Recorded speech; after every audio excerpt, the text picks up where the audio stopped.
Chapter 111. Chapter 111, Something Feels Wrong. Faubert's car drove into Pengzhan Hotel's underground parking lot without any obstructions, and the group went through a special passageway to the top floor of the hotel. The place wasn't open to the public, and there weren't any signs of people coming and going. Faubert brought Lin Yi and the others to a private room and knocked on the door. In actuality, Meng Yao and Yushu had been here many times already, and they couldn't be more familiar with the place. "Come in." Pengzhan's voice came from the room. Faubert pushed the door open, but didn't go in. He turned to Meng Yao instead. "Miss Chu, Shu, Mr. Lin, please come in." Meng Yao and Yushu were evidently used to it by now. Faubert's image of an old butler was deeply ingrained in them. Lin Yi, on the other hand, was a little embarrassed. "Faubert, you too, Mr. Lin, you're a guest," Faubert said firmly. Lin Yi had no choice but to enter the room. Lin Yi greeted Pengzhan with a smile. "Hello, Uncle Chu. Have a seat, Yi." Make yourself at home, it's just a family banquet," Pengzhan said with a smile as he greeted Lin Yi. "You'll get used to it later, it's a fixed time every week, unless I'm away on a business trip." Lin Yi could only smile bitterly in response. What was wrong with him participating in someone else's family banquet? Faubert was Pengzhan's confidant, and Yushu was Meng Yao's best friend. House Chen and House Chu were old friends, so it was only natural that she be attending the banquets. Even Meng Yao, who was at the side, was shocked. What kind of drug did Lin Yi feed her father to make him participate in the family banquets, and even tell him to get used to it? Didn't that mean that Lin Yi would have a part in the family banquets every week? Meng Yao had accepted Lin Yi's existence in her heart, but she still couldn't take it lying down. Lin Yi was just too infuriating, acting all lazy and cocky. So many people wanted to be her shield, but they didn't even have the chance to do so. Not only was he acting all sloppy, he was even pissing her off. What Meng Yao didn't know was that this competitive mentality of hers would become something she would regret in the future. Shield bro, you're a part of our family now. Take care of me." Yushu greeted Lin Yi obediently. "Take care of you?" Lin Yi rubbed his nose. "Who's taking care of who? You're always using a chicken feather as a token of authority, threatening me with a piece of toilet paper. Yao Yao, what do you think? Are you satisfied with Lin Yi now?" Pengzhan smiled as he looked at his daughter. "So what if I'm satisfied or not? Can you just fire him if I'm not satisfied?" Meng Yao said, feeling wronged. I see that Shu and him get along quite well. What's wrong? Are you unhappy?" Pengzhan asked. "Nope." Meng Yao shook her head.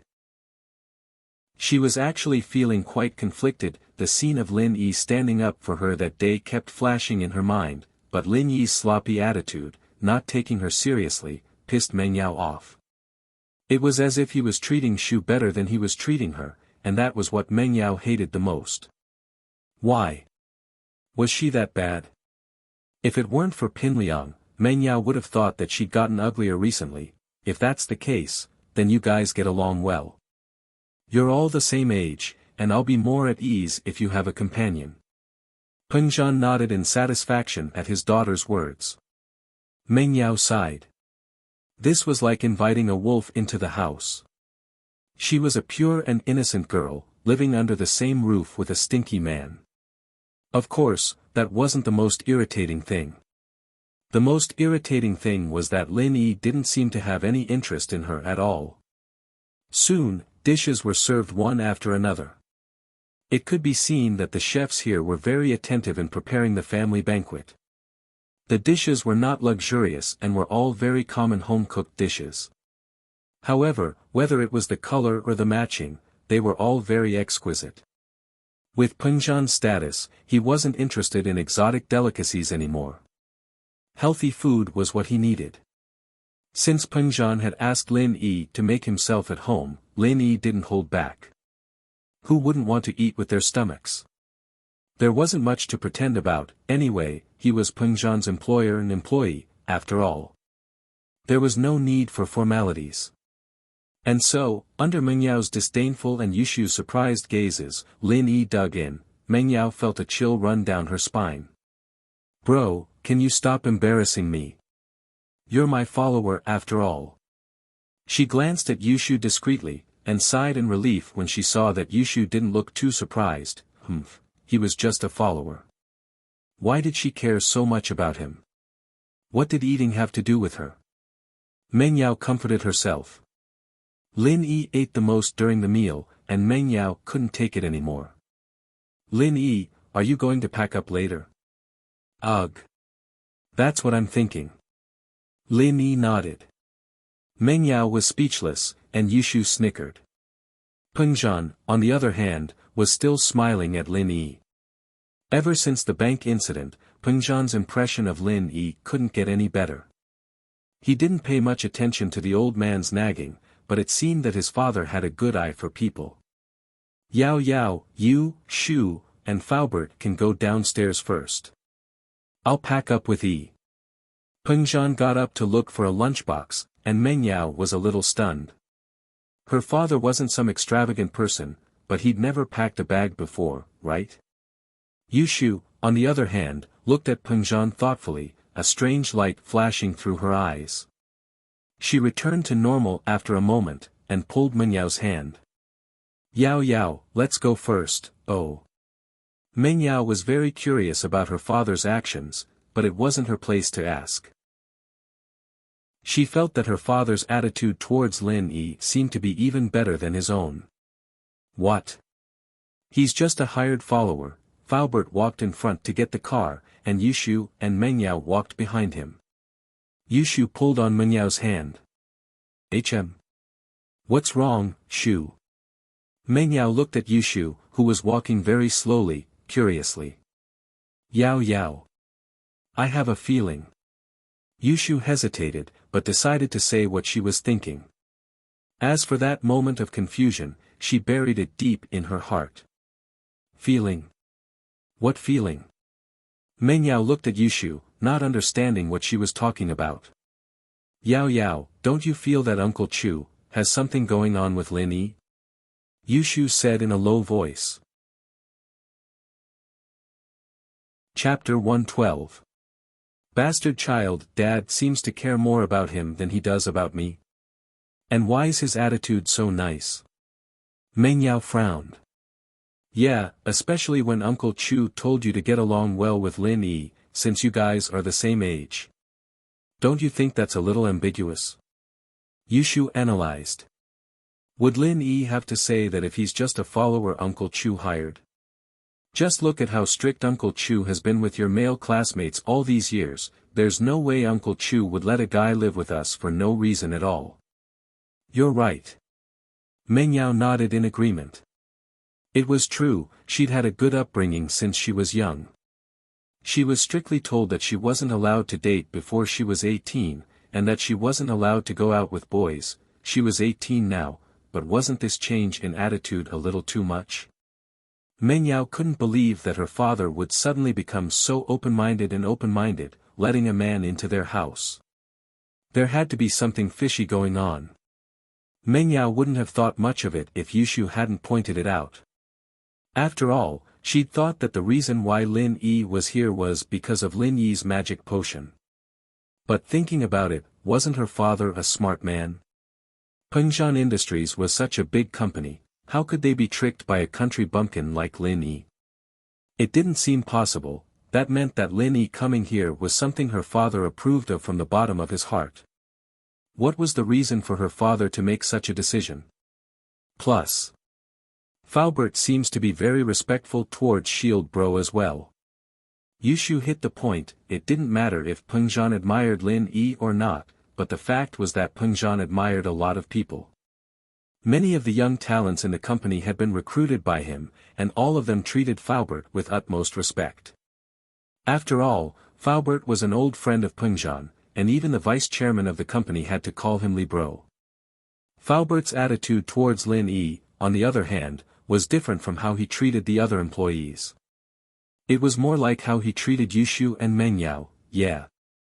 Menyao's brows furrowed even tighter. She was starting to suspect Lin Yi's identity and her father's intentions for sending him to her. Ao Yao, in short, whether it's your dad or Faubert, their attitude towards Shield Bro is way too ambiguous. It's like they're not treating someone they hired. They're treating him like family. Yushu voiced out her thoughts. It might scare Mengyao, but she had to say it as Menyao's best friend. After listening to Yushu's analysis, Mengyao suddenly thought of a terrifying possibility. It was a possibility that scared even Mengyao herself. Shu. Do you think Lin Yi might be Daddy's illegitimate child? Menyao's eyes were wide open as she looked at Yushu, panicking. Why else would Daddy like him so much? Wah. Yushu was stunned as well. She didn't think that Mengyao would come up with such a miraculous reason. Uncle Chu's illegitimate child. Yushu felt a chill run down her spine. But that was basically impossible. The two of them didn't look alike at all. Mengyao was way too strong for her to come up with something like that. What's wrong, Shu? Mengyao asked as she looked at Yushu standing there, stunned. Did I say something wrong? Yao Yao, your imagination's too strong. Shield Bro's around our age, right? If he's an illegitimate child, it'd be after Uncle Chu met your mom, but... Is it even possible then? Is there even a chance? Yushu shook her head, speechless. Ugh. Maybe I'm wrong then. But what else could it be other than that? Mengyao gave up on the idea as well. It was too unreliable.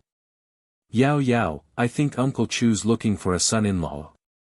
He's treating Shield Bro like a son-in-law. Yushu said with a mischievous smile. She didn't know why, but Yushu didn't feel comfortable saying those words. Looking for a son-in-law. Menyao's mouth was wide open as she looked at Yushu. Shu. Are you serious? I don't know if it's real or not, it's just a guess. Yushu shrugged. It just feels like it, but it might not be. How is that possible? I'm only 18. Impossible, absolutely impossible. Menyao's face was red as she shook her head. What do you think, Shu? I think you and Shield Bro are a good match. Yushu smiled. You know how to drive, cook, and even know kung fu. That's not bad. I don't want to. Mengyao rejected subconsciously, but in her heart, that strange feeling was surging restlessly. Daddy really wants him to be my boyfriend? Is he not just pretending to be a shield? If that's the case, he can protect me. The scene in the bank had given Mengyao a deep sense of security and dependence on Lin Yi. But the mispride and arrogance made Lin Yi even more despicable. If that's the case, why would he still flirt with other girls? How could her daddy like someone like that? She and Shu must have misunderstood, or maybe her father had other intentions. Mengyao and Yushu made their way to the underground parking lot, and got into Li Fu's Bentley. Mengyao sighed softly. Shu, what do you think about our guesses? How likely are they? It could be 0%, it could be 50%, it could even be 100%. Yushu had already returned to normal as she giggled, but, I feel like it depends on which one you want it to be, Yao Yao. Me? What do I hope for? He likes Ling Shan, and that pretty girl at the business district yesterday. What does that have to do with me? Menyao's tone was a little sour, even though she was making fun of Lin Yi. Ha! Yushu smiled, sighing inwardly. Could it be that Yao Yao had feelings for him too?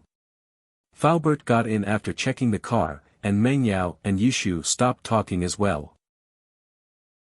Menyao's expression flickered between happiness and annoyance, but no one knew what she was thinking. Chapter 113. Killing intent. During this period of time, many things had happened. Peng Zhan had already threatened the company's board of directors a couple of times, telling them not to act rashly. But if someone really wanted to go against Peng Zhan, he wouldn't be able to control them. As a result, Faubert had to be extremely careful, be it in the company or outside. The car was parked in the company's parking lot, but Faubert still made sure to check the car's exterior carefully before he drove off. It wouldn't be so bad as to plant a bomb, but destroying the brakes or puncturing the tires was a possibility. Faubert had to be on guard. Pengzhan and Lin Yi walked at the back of the group, Lin Yi having a pretty good idea of Pengzhan's intentions. Pengzhan wouldn't be this enthusiastic about packing up, so there had to be something he wanted to say to Meng Yao and Yushu first. "What's the matter, Uncle Chu?" Lin Yi asked as he put the food on the table into boxes. I can't hide anything from you." Pengzhan picked up a lunchbox as well. "I've already done my own investigation on the matter in the company, and I've confirmed the suspect, but this involves the reputation and benefits of the previous generation. I can't make a move before I have concrete evidence," Pengzhan said as he picked up a lunchbox. "Uncle Chu, you want me to go collect evidence?" Lin Yi asked. "That's not necessary. Just stay by Yao Yao's side, and don't let anything happen to her. I can handle the company stuff for now," Pengzhan said with a shake of his head. "That's fine. Just let me know when you need me," Lin Yi said inwardly. Did he even need evidence? "Tell me who you suspect, and I'll just kill them for you. What's the point of looking for evidence?" But Pengzhan was the employer, and Lin Yi had to follow his instructions. Do you have enough money? Spending time with Yao Yao should be quite expensive, right? I heard you guys went shopping yesterday," Pengzhan said, changing the topic. "Money? Not really." Lin Yi shook his head, a bitter smile on his face as he pointed at his clothes. "Miss Chu paid for this set of casual clothes. I haven't spent much yet." Shopping? Men have to spend to show their manliness," Pengzhan said with a smile. "How about this, I'll get Li Fu to get you a credit card later. You can just swipe it." "Ah. All right." Lin Yi smiled and shrugged. He didn't reject the offer anymore. Why wouldn't he accept money that was given to him? He didn't know why Pengzhan was doing this, but he wasn't in the habit of rejecting money from his employer. The two came out of the elevator and went to the underground parking lot. They walked in the direction of Li Fu's car, and Lin Yi's Jade reacted after a few steps. What's wrong?" Pengzhan noticed that Lin Yi wasn't moving anymore. What's wrong?" Pengzhan asked, puzzled as Lin Yi stopped walking. Pengzhan paused. "Killing intent." Pengzhan paused. "Killing intent." Pengzhan, on the other hand, hadn't sensed it, but he knew that killing intent was a mysterious thing. It wasn't surprising that Lin Yi could sense something that normal people couldn't. Boom! A huge chandelier fell from the sky, shattering into pieces where they were standing. Boom! A huge chandelier fell from the sky and landed where the two of them were standing before, shattering into pieces. Pengzhan's face paled as he looked at the broken pieces of the chandelier. His eyes were filled with rage. The chandelier was huge. If it wasn't for Lin Yi's quick reflexes, they would have been smashed by the chandelier. The chandelier was made of glass. It wouldn't kill them if it fell on their heads, but it would definitely hurt them. These people dared to do this. Pengzhan's face was filled with anger. They were too daring. Pengzhan knew that this was revenge for what he did during the board meeting on Friday. It seemed like these people had reached the point where they could do whatever they wanted. Not only did they dare to kidnap Meng Yao, they even dared to do something like this. Li Fu was in the car, and naturally, Meng Yao and Yushu saw it as well. The two stared blankly at the scene, and after a while, Meng Yao and Yushu finally cried out. What happened? It was too scary. Li Fu, on the other hand, was calmer. He was already running over to Pengzhan. Mr. Chu, are you alright? Call the security guards to check what's going on. Close the underground parking lot and don't let anyone leave. Pengzhan ordered. It's fine. Lin Yi said as he looked at the cut on the chandelier. He stood up and said, someone used a sharp weapon to cut the cord of the chandelier. Oh. Peng Zhan paused and looked in the direction Lin Yi was pointing. There was indeed a neat cut on the wires of the chandelier. Peng Zhan's face darkened. But, how did they calculate the time? The chandelier fell when we passed by. Ha! I'm guessing that the chandelier was turned off when we passed by. The cut cord wasn't enough to keep the chandelier working, so the chandelier fell. Lin Yi said. Of course, it's just a guess. Maybe they have other ways. Peng Zhan wasn't stupid. He knew that Lin Yi's hypothesis was very likely. If that was the case, then there was no need to investigate. Since the enemy had done it so secretively, he wouldn't be able to find anything even if he went to investigate now. The evidence must have been destroyed. Let's go. Peng Zhan took a deep breath and suppressed his anger. He walked to the car with Faubert. You sit in the back with Yao Yao and the others. I'll sit in the front passenger seat. Peng Zhan said to Lin Yi. Okay. Lin Yi nodded. He was about to open the back door when he saw Meng Yao in the back seat. Lin Yi hesitated and turned to Yushu's side. He opened the door and got in. Compared to Meng Yao, Lin Yi and Yushu had a better relationship. The Bentley was spacious, and it wasn't cramped even with 3 people in the back. Chapter 114. Worrying about personal gains and losses. Chapter 114, Worrying about personal gains. Her dad was looking for a son-in-law. And, Lin Yi did look quite handsome now. Plus, for a girl who'd grown up in a rich house like hers, it didn't matter if the guy was young or rich anymore. She'd rather find a man who'd focus on her, someone who'd protect her, someone who'd protect her. Evidently, Lin Yi was capable of protecting her. She didn't have anything to do with him right now, and he was just someone her dad hired. If he was willing to stand in front of her when she was in danger, wouldn't he be even more careful and protective of her if he were to become her boyfriend? Meng Yao blushed even redder at the thought. She'd never been in a relationship before, and her heart was starting to stir. She didn't think much of it before, but Yushu's words made her start to think about it. But the worst part about Lin Yi seemed to be that he was a playboy? Or was it because she wasn't attracted to him at all?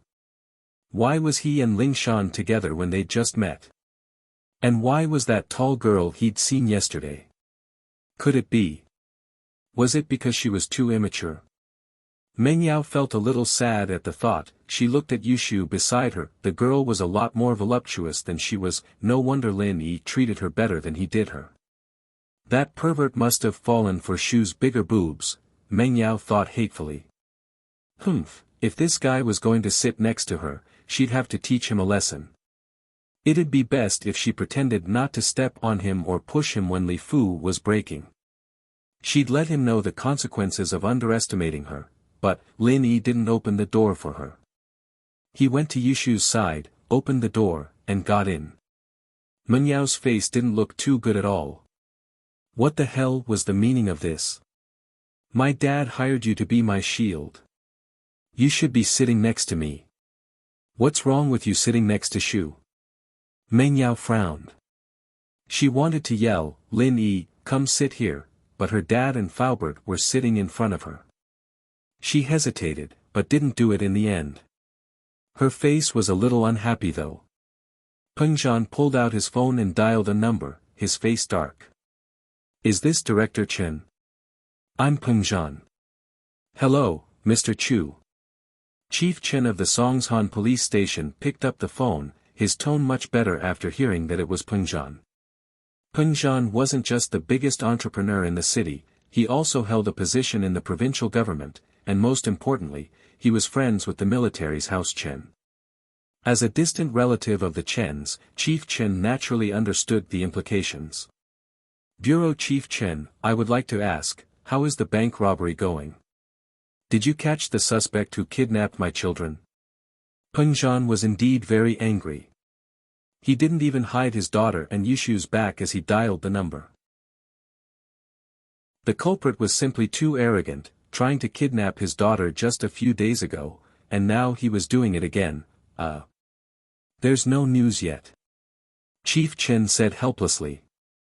The suspect is very cunning, the license plate is fake, and we don't have any valuable leads yet. Alright then, I'll have to trouble Chief Chen to let me know if there's any news. Peng Zhan was still very polite to Chief Chen, since he was Yushu's relative. He just didn't know if Yushu would recognize him. Alright, I'll get someone to hurry up. Director Chen hung up the call and called Ling Shan's office. Song. I'm Chen Dafei, come to my office for a bit. Alright. Ling Shan could tell that Chief Chen wasn't in a good mood. She quickly put down what she was doing and gave her subordinate some instructions before heading to the chief's office. She knocked on the door, and only entered when the chief said, "Come in." "Chief, you're looking for me." "Song, you're here." Dafei pushed his glasses up and put down the documents in his hands. "Sit, tell me about the bank robbery case. Is there any progress?" "Chief, we've set up a 313 task force, and we've sent people to investigate the case, but there's no news yet." Ling Shan reported carefully. She was the one in charge of this case, and Huaijuan had recently been transferred to a neighboring city to handle a case. He'd probably be promoted to vice chief after the case was over, and so the criminal police had fallen on Ling Shan's shoulders. But, without Huaijuan's protection, Ling Shan realized just how much pressure it was to be the leader of a task force. Huaijuan had always been the one making the decisions, and she'd never thought about the pressure from all sides. Now that she was the one leading the team, Ling Shan realized how difficult it was. But, no matter how difficult it was, she had to grit her teeth and get through it. There were no weaklings in House Song, and she'd be looked down upon if she gave up just like that. "Hurry up, I don't need to say much about the importance of this case. It involves Peng Zhan's daughter, and we have to solve it as soon as possible. We have to arrest the suspect." Chen Dafei said. "Here, give me a time frame. How long do you need to solve this case?" Ling Shan hesitated.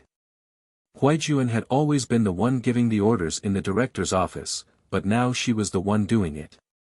Ling Shan wasn't confident, but the heavy responsibility was on her shoulders. "Chief, I promise that I'll arrest the suspect in half a month." "No, 10 days. Ling Shan saw Chen Dafei's eyebrow twitch when she said half a month, and quickly changed it to 10 days. "Okay, that settles it then. 10 days, I'll wait for your good news." Chen Dafei nodded, satisfied. Ling Shan went back to her office, her brows furrowed as she tried to think of what Huaijuan would have done if he'd been in her shoes. But after a long time, she rubbed her temples helplessly. She didn't have a single clue. Every case was different, and there were different ways to solve it. Ling Shan was in the middle of her dilemma when the phone on her desk rang. She quickly picked it up. "Hello, Criminal Police, Ling Shan." Chapter 115. No flirting. "Alright, I'll go right now." Ling Shan's heart was set. Finding the leader of the suspects was supposed to be something to be happy about, but Ling Shan couldn't bring herself to be happy at all. Because what they found was not a living person, but a corpse. This meant that there was more to the case than met the eye. This Baldy might have been silenced. If that happened, the case would become even more complicated, and finding the real culprit would be too difficult. But, as much as it was a headache, Ling Shan still rushed to the scene with her men. "Yao Yao sis, what's wrong?" Yushu noticed that Meng Yao wasn't in a good mood, too. She thought that Meng Yao had become more obedient because of Uncle Chu, but Yushu realized that wasn't the case after a while. "It's nothing." Meng Yao shook her head. She was a little annoyed at Lin Yi's lustful behavior, but she couldn't be jealous of her best friend, could she? "Oh, I think yesterday's mushrooms are better than today's. What do you think?" Yushu nodded. Meng Yao was speechless, but Yushu's words amused her. Shu, you're just living on the streets. Your husband's gonna have to save a lot of money when you get married, hee. If I get married, won't you get married too? Plus, it's saving money for you. Yushu said with a smile as she looked at Meng Yao. Give me, Meng Yao's face reddened abruptly as she realized what Yushu was talking about. She couldn't help but hit Yushu. That was when we were kids, why are you still talking about it? Hee, we did pinky promise when we were young. Yushu's face reddened as she spoke. She glanced at Lin Yi from the corner of her eyes. Was Uncle Chu really planning to make Lin Yi his son-in-law?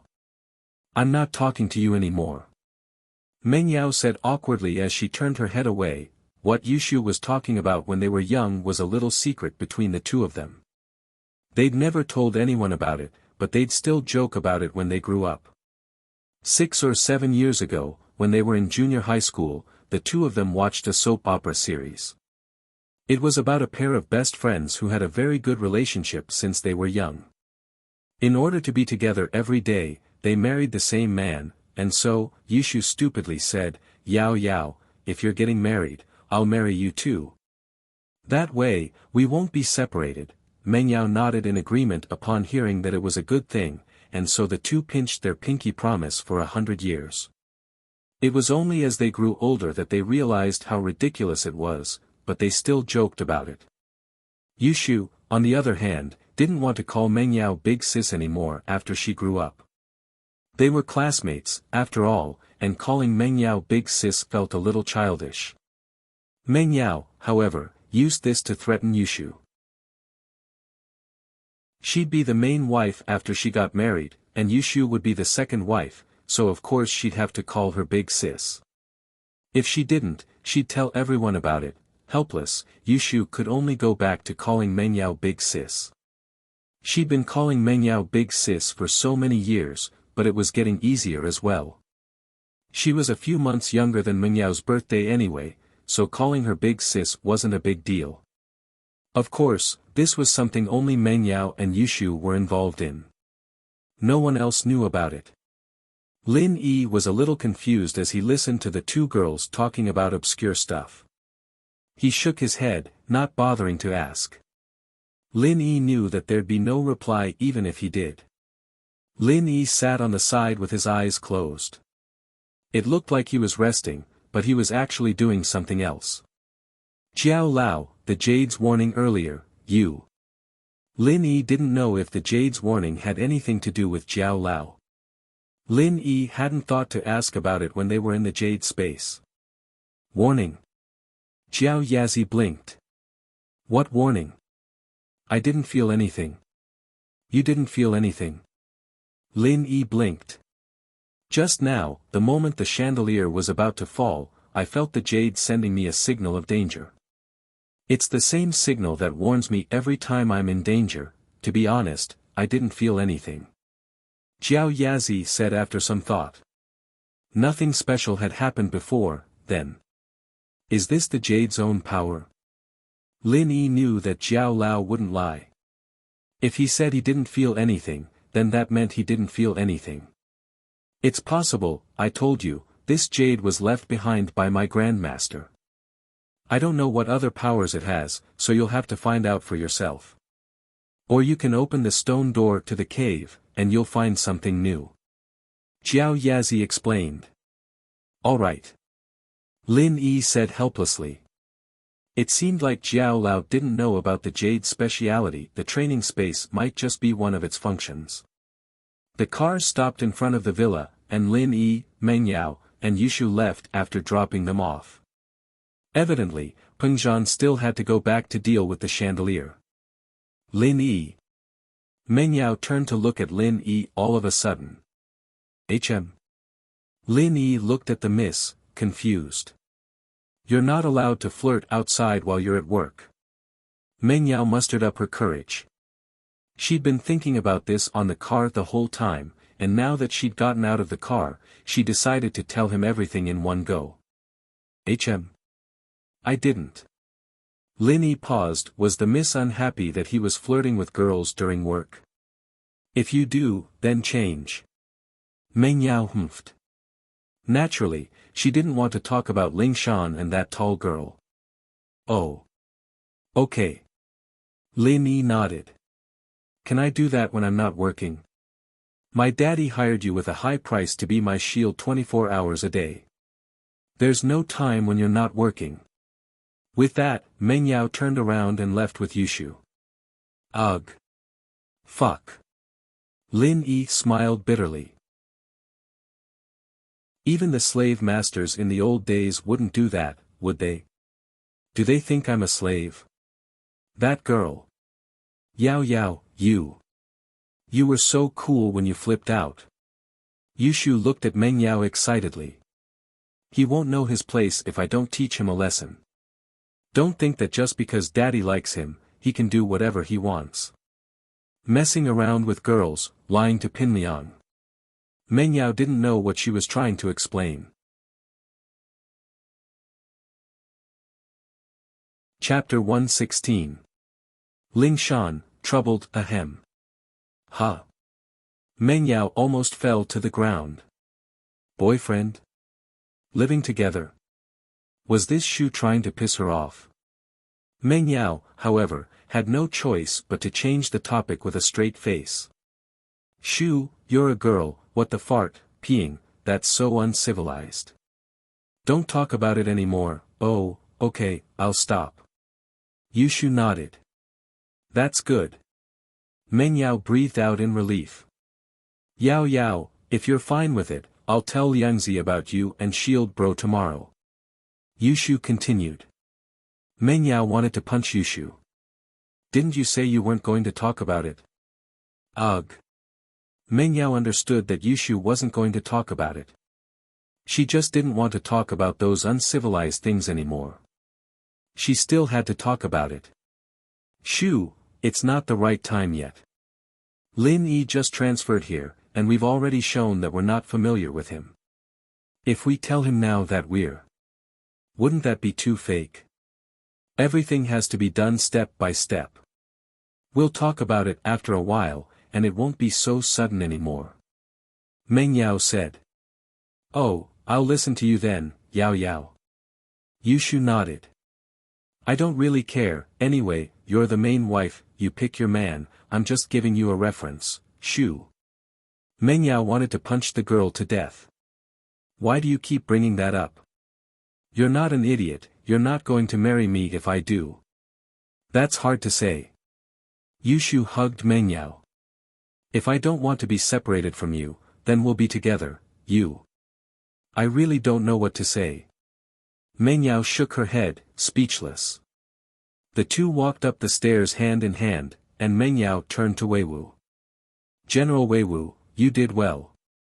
Keep guarding us, and don't let that man come up. Woof, woof. Weiwu felt wronged. How could he stop him if he wanted to go up? Ling Shan was quite troubled. Lu Jiayan was dead, and all the clues were gone. Only Lu Jiayan's bald head was more obvious, and the others were much more ordinary than Lu Jiayan. As for Lu Jiayan, according to the forensic report, he had died from a single gunshot. The other male corpse was also one of the bank robbers. He had died from a single gunshot as well. Apart from these two corpses, there were no other corpses. In other words, only two of the kidnappers were dead, and the others might still be alive. This was good news. If all of them were dead, it'd be even more of a headache for Ling Shan, but only two of them were dead. This meant that there was an internal conflict within the group, or they were killed after the deed was done. Through the internet search, the other male corpse's identity was confirmed. Ma Lu, male, 29 years old, unemployed young man from Electric Ox village in Songshan's Cargo Rack County. He had a bad reputation in the village, and was considered a loafer. He left the village early last year, and his whereabouts were unknown. Evidently, Ling Shan didn't know Lu Jiayan until after Ma Lu left Electric Ox village, so this clue wasn't very meaningful. After some hesitation, Ling Shan decided to give Huaijuan a call and ask for advice. She really didn't have a clue what to do. She'd already made the order, and the director wouldn't fire her if she couldn't solve the case in 10 days, but it'd be very embarrassing for her. Not only would she be embarrassed, but her father wouldn't be able to raise his head in front of the other uncles. "Yang bro, it's me." Ling Shan was a little uneasy. After all, calling Huaijuan would make her seem useless.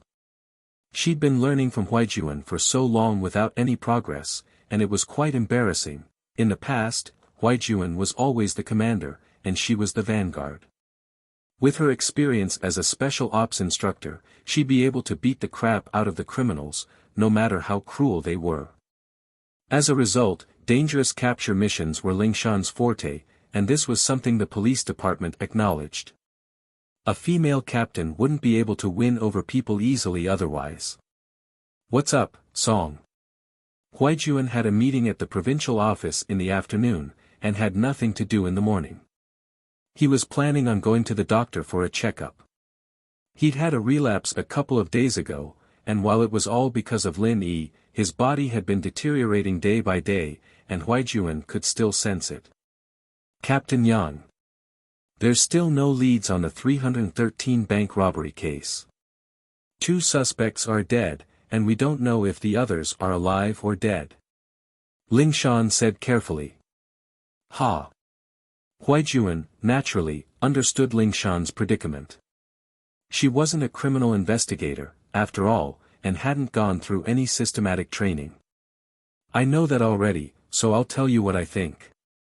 I think that the chances of them being silenced are higher. There's no way that only 2 people would die in a group, and the rest would be fine." Huaijuan, naturally, understood Ling Shan's predicament. Then, what if they were killed by someone else? Only the 2 of them aren't on the same side. Ling Shan asked humbly. "Is there a need for that? If they were on the same side, why would they bring 2 people who weren't on the same side with them? Isn't that just asking for trouble? Either they're reliable, or they're not." Huaijuan said with a smile. "So, I think there's a higher chance of internal strife, and it's most likely that they didn't split the loot evenly, so Lvjian and Ma Lu were killed by their accomplices." "Yeah, that's right. That should be it." Ling Shan nodded in agreement. "If that's the case, then we'll just have to increase our search efforts. They've got so much money with them, and unless they don't want it anymore, they won't be able to move too quickly. We have people on the main roads, and the chances of them leaving Songshan is very low. Let's search the area around the corpses, we might be able to find something." Huaijuan said. "Yeah, got it." Ling Shan said, feeling as if she'd been enlightened. "Haha, Song, I heard that you're friends with Lin Yi." Huaijuan sighed, but decided to ask anyway. The police department was already talking about Ling Shan's heroism. Serving her boyfriend in the hospital. Huaijuan didn't really believe that Lin Yi and Ling Shan could be together. Lin Yi wasn't the type of person to go around flirting, and Ling Shan herself hadn't had any scandals in her time in the police department. Even a man as outstanding as Qin Yutian was rejected.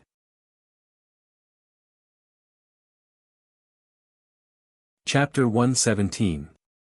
The Master of Traditional Chinese Medicine, Ling Shan blinked, her face darkening immediately. She hadn't expected the captain she admired to be this gossipy.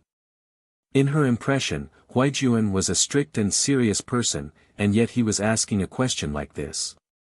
It wasn't that Ling Shan hadn't heard of the rumors in the police station, but she had no way to explain them. Things like this would only make things worse the more she tried to explain.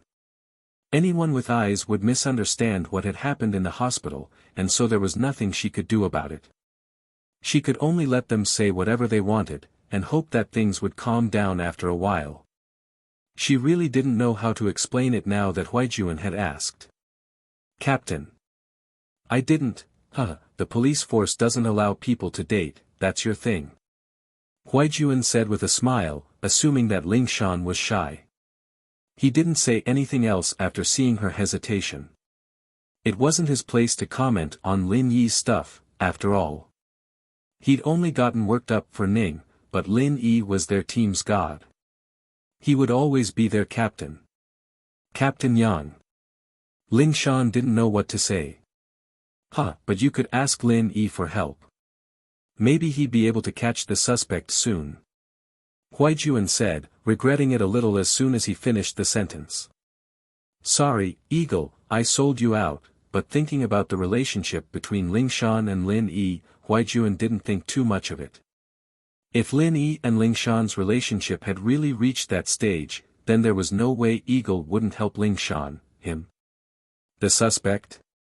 Ling Shan paused, but Huaijuan had already hung up. Ling Shan gritted her teeth in anger. Lin Yi, you bastard.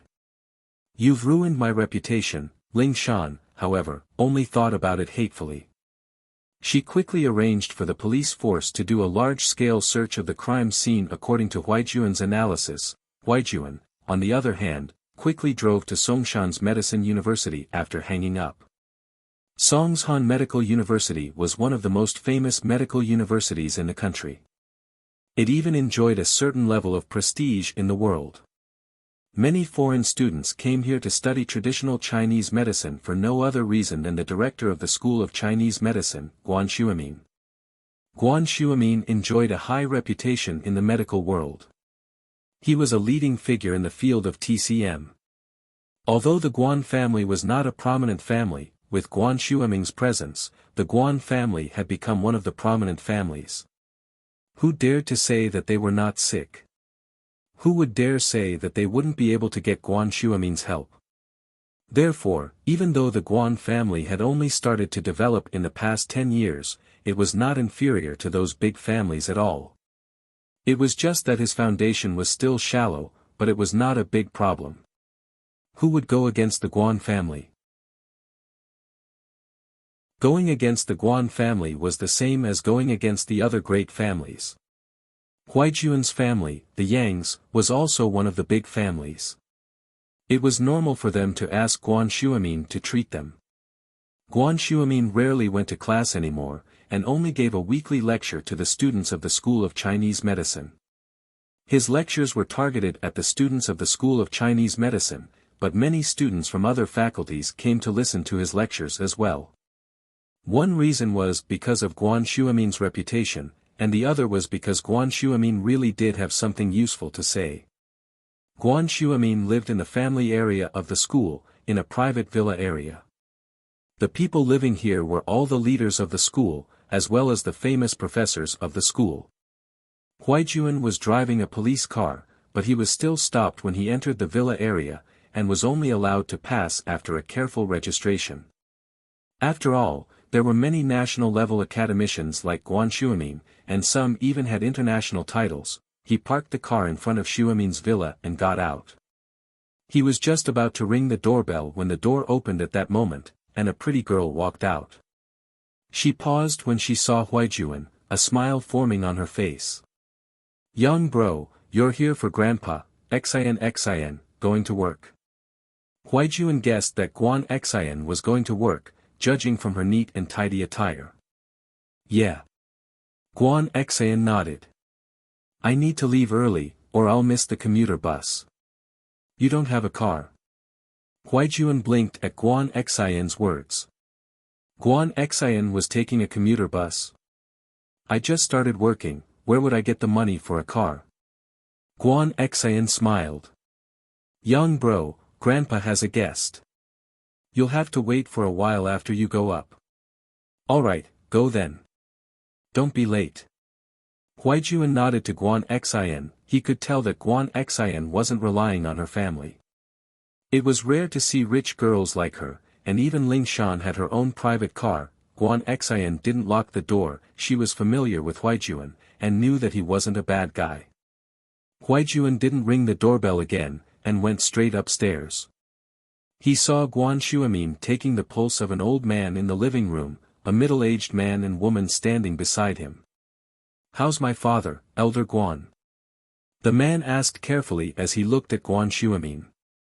"Not too good. It's very serious." Guan Xuemin didn't mince words as he spoke in front of the old man.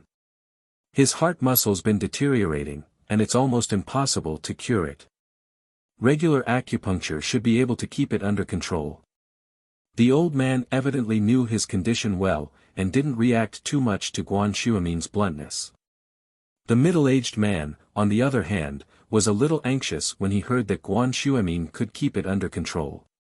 Can it? That's all right, it'll be fine as long as it doesn't worsen or act up. He'd seen a lot of doctors, but none of them had been able to do anything about it. He'd come to Guan Xuemin's place out of curiosity, but hadn't expected to find a solution. That's not a problem. Guan Xuemin nodded. Acupuncture once a week can keep it under control for a week, and if it's done well, another 10 years shouldn't be a problem. Another 10 years? The old man was quite happy to hear Guan Xuemin's words. 10 years is a lot of things we can do. Then we'll have to trouble you, Elder Guan. We live in Yanjing, and as for the weekly acupuncture, we'll pay for the treatment fee, and we'll reimburse you for the travel back and forth. The middle-aged man said. I don't have the time, the acupuncture has to be done here. Guan Xuemin rejected the offer mercilessly. He had his own rules when it came to treating patients, and he didn't have to do it himself. The middle-aged man was in a difficult position. His father was already so old, wouldn't it kill him to go through the trouble every week?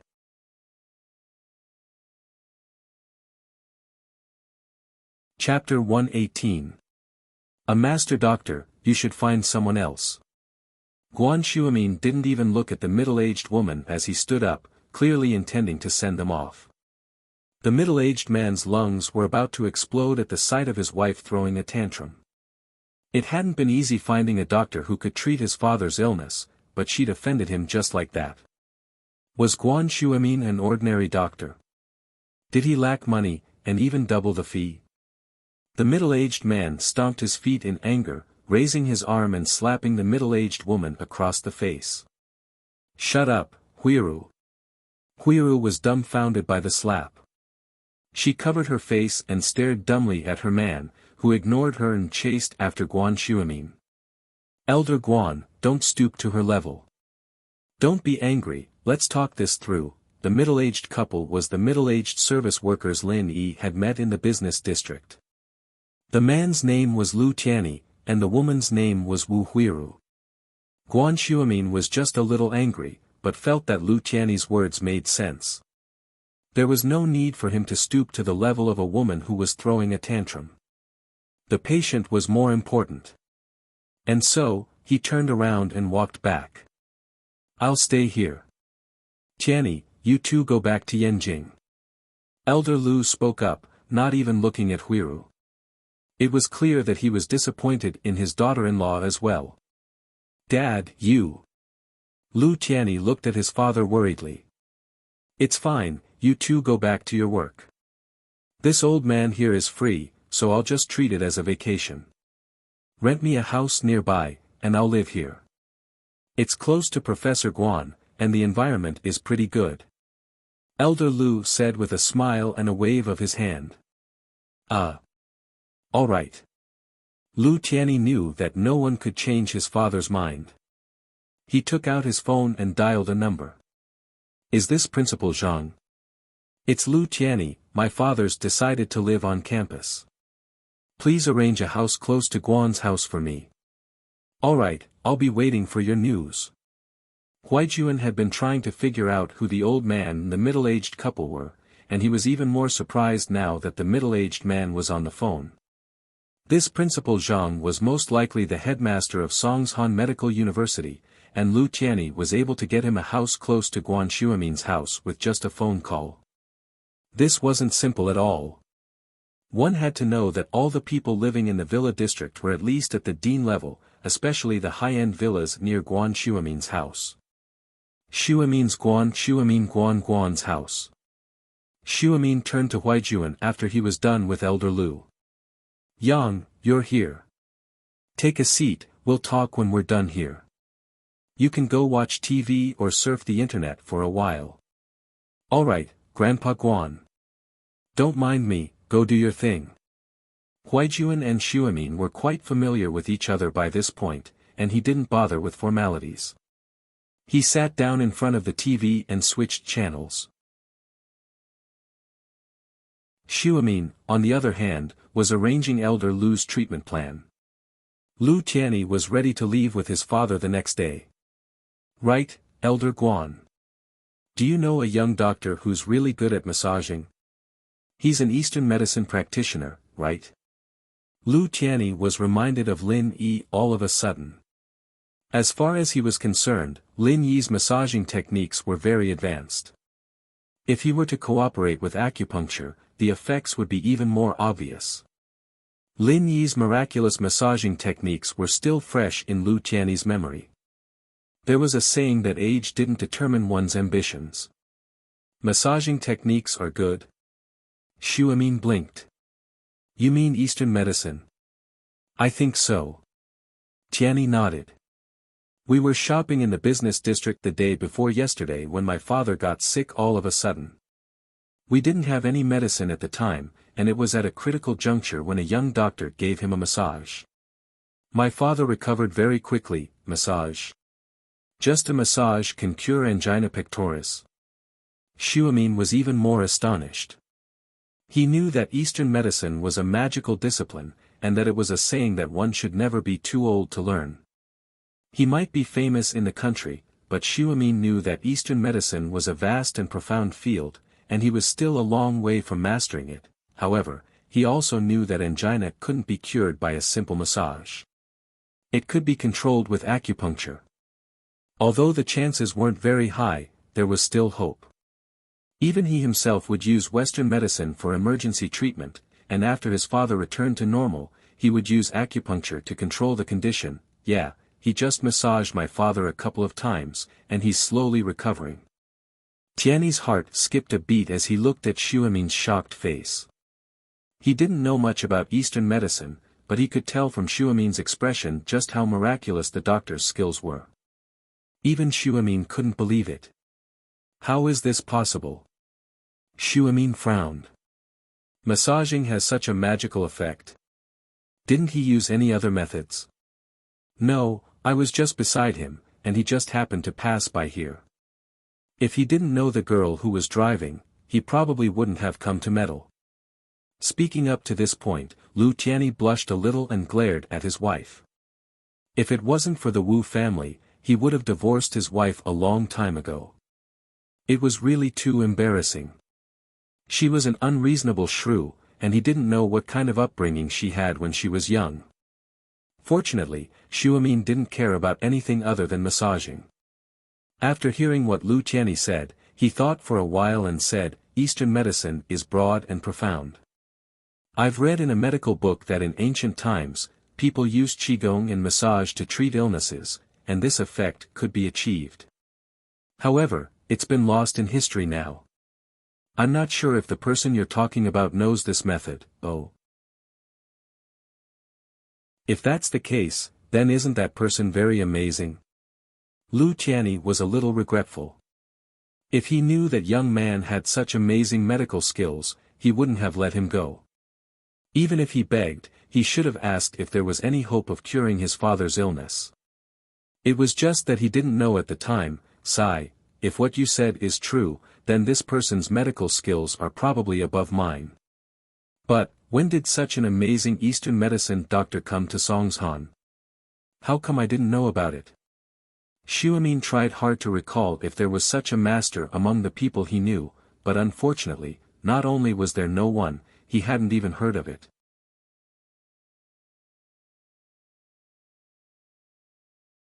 Chapter 119. It's too late, around 20. Xuemin's brows furrowed tightly, so young and already so good at medicine. Could he be from some hidden family of miracle doctors? Xuemin may have been promoted to a very high position, and he was renowned throughout the world for his acupuncture skills, but he knew very well that there were many people in the world who were very good at medicine, but didn't show their faces to the public. He'd met one when he was younger. He'd learned acupuncture from him. He'd barely scratched the surface, but it was enough to make him famous throughout the world. that was why Xuemin was surprised to hear that the person was around 20, but he didn't doubt it. The master he'd met back then wasn't that old as well. But Xuemin wasn't naive enough to think that the person he'd met back then would still be young after all these years. Plus, Lu Qianni had said that the person was around 20, but the person he'd met was at least 30. Could it be that he'd practiced some sort of divine art that allowed him to live younger and younger? It didn't seem possible, Professor Guan. I've seen the young man after that, and I can confirm that he's no older than 20. He had a mature aura about him, but judging from his face, he couldn't be too old. Elder Lu, who'd been listening on the side, spoke up. If that's the case, then I really don't know who you're talking about. There are a few famous masseurs in Songshan, and even the youngest one is in his 50s. Xuemin didn't finish his sentence, but no matter how bad one's eyes were, it was impossible to mistake an old man in his 50s for a 20-year-old boy. I see. Lu Qianni was a little disappointed. Then there's nothing I can do. Didn't you guys leave his contact information that day? Lu Qianni didn't know what to do, but Xuemin was intrigued. How many people in the world could be an expert in traditional Chinese massage with such miraculous effects? As a leading figure in the traditional Chinese medical world, Xuemin really wanted to get to know this masseur. Perhaps if they could have a discussion, he'd be able to benefit a lot from acupuncture. There were many similarities between massage and acupuncture. They were both treated through acupuncture points. We did give him a way to contact us. Qianni said, a little awkwardly. He didn't think too much about it at the time, but Xuemin's unusual expression made him realize just how powerful that person was. My father told him to contact us when he's in Yanjing. Guan Xuemin smiled, but there was a hint of disdain and indifference in his smile. If an ordinary young doctor knew old man Lu's identity, he would probably think of ways to curry favor with him, right? However, to a person with superb medical skills who lived in seclusion, this was nothing. If a 20-year-old lad wanted fame, wealth, and status, he could make a name for himself just by relying on his superb massage skills. However, he had never heard of such a person. It was obvious that he didn't care about fame and fortune. This was very rare for a 20-year-old young man. Guan Xuemin thought back to when he was young. After receiving the guidance of that expert, he too wanted to make a name for himself. Guan Xuemin couldn't help but feel ashamed. This was a real expert. It would be strange if such an expert would take the initiative to contact old man Lu. Lu Qianni didn't notice anything, but although old man Lu was old, he was very shrewd. He could read the hidden meaning in Guan Xuemin's faint smile. His heart couldn't help but skip a beat. He was afraid that he had missed a great opportunity to cure his disease. Thinking back to Lin Yi's indifferent expression that day, it seemed like there was something he didn't say. Perhaps he really did have a way. Thinking up to here, old man Lu felt a little regretful. It seemed like he wasn't enthusiastic enough. That day, it was obvious that Lin Yi had a grudge against his family because of Wang Xinyan. He saved him only because he didn't want his friend to be implicated. If he contacts you, please inform me, Mr. Lu. Thank you. Guan Xuemin didn't have a choice. In the current situation, he could only hope that the expert would call the Lus on a whim. It was only then that Tianni's heart skipped a beat. Guan Xuemin said, trouble, twice in a row. This kind of tone was something that they had never heard before since they entered the room. The Lus were powerful, but Guan Xuemin didn't need anything from them. On the contrary, all the noble houses had things they needed from Guan Xuemin. The Lus wouldn't put on airs in front of Guan Xuemin. This was also why he slapped his wife earlier. Was Guan Xuemin someone you could yell at? If word got out, the other noble houses would laugh their heads off.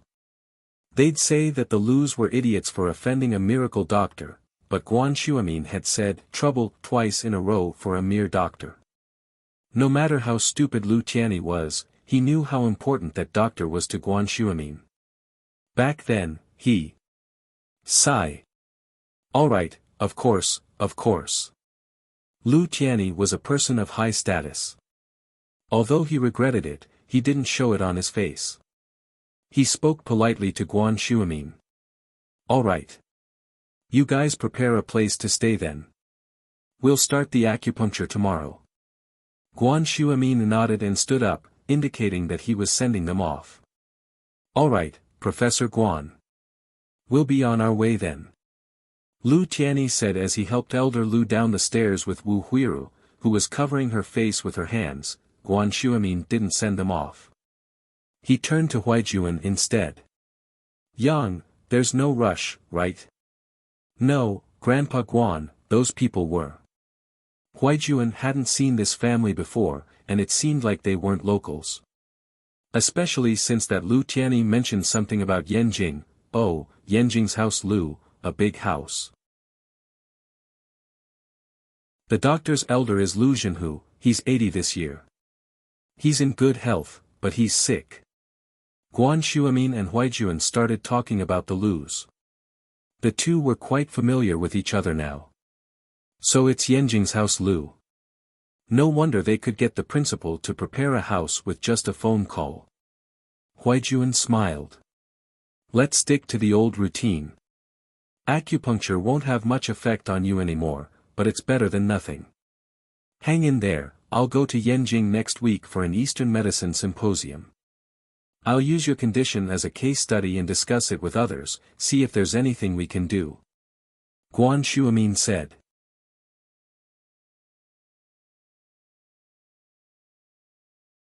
Chapter 120. Looking at the prescription, keep it up. It'd be great if it was just keeping it up. Guan Shuimin sighed. It's not like you don't know how damaging those painkillers are to your body. Over time, let's not even talk about whether they're still effective or whether your body will develop resistance to them. Even if they don't, you'll still be worn down by the side effects of those painkillers, right? Huaijuan remembered something all of a sudden when Guan Shuimin mentioned painkillers, the prescription Lin Yi gave him. He'd gone to the pharmacy with the intention of giving it a try that day.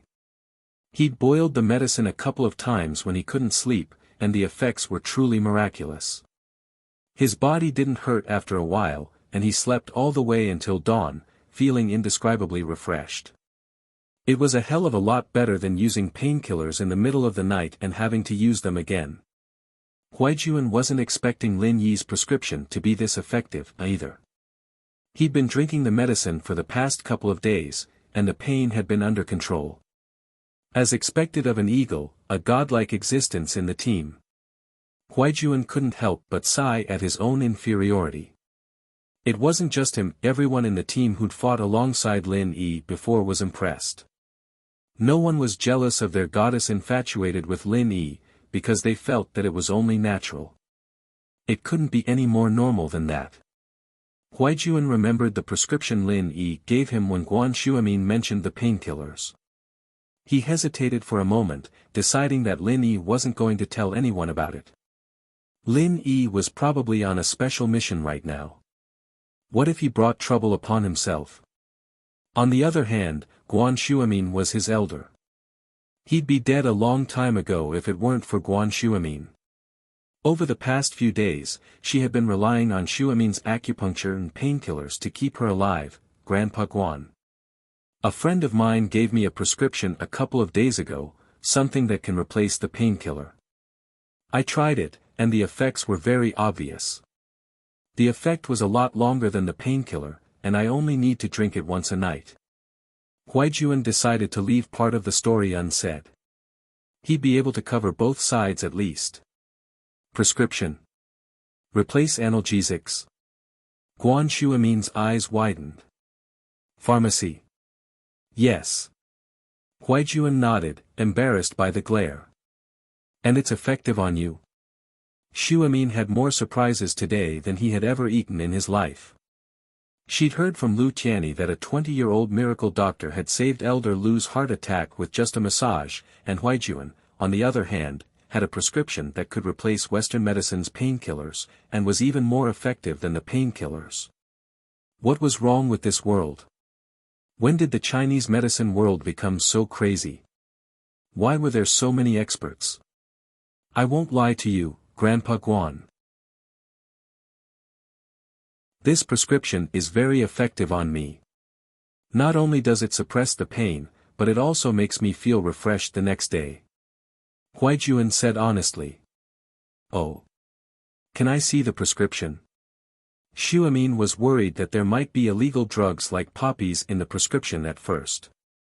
It'd be normal for the painkillers to be effective if there were, but it'd be very damaging to the body. But then again, Huaijuan was a police officer, and a captain at that. How could he not know what poppies were?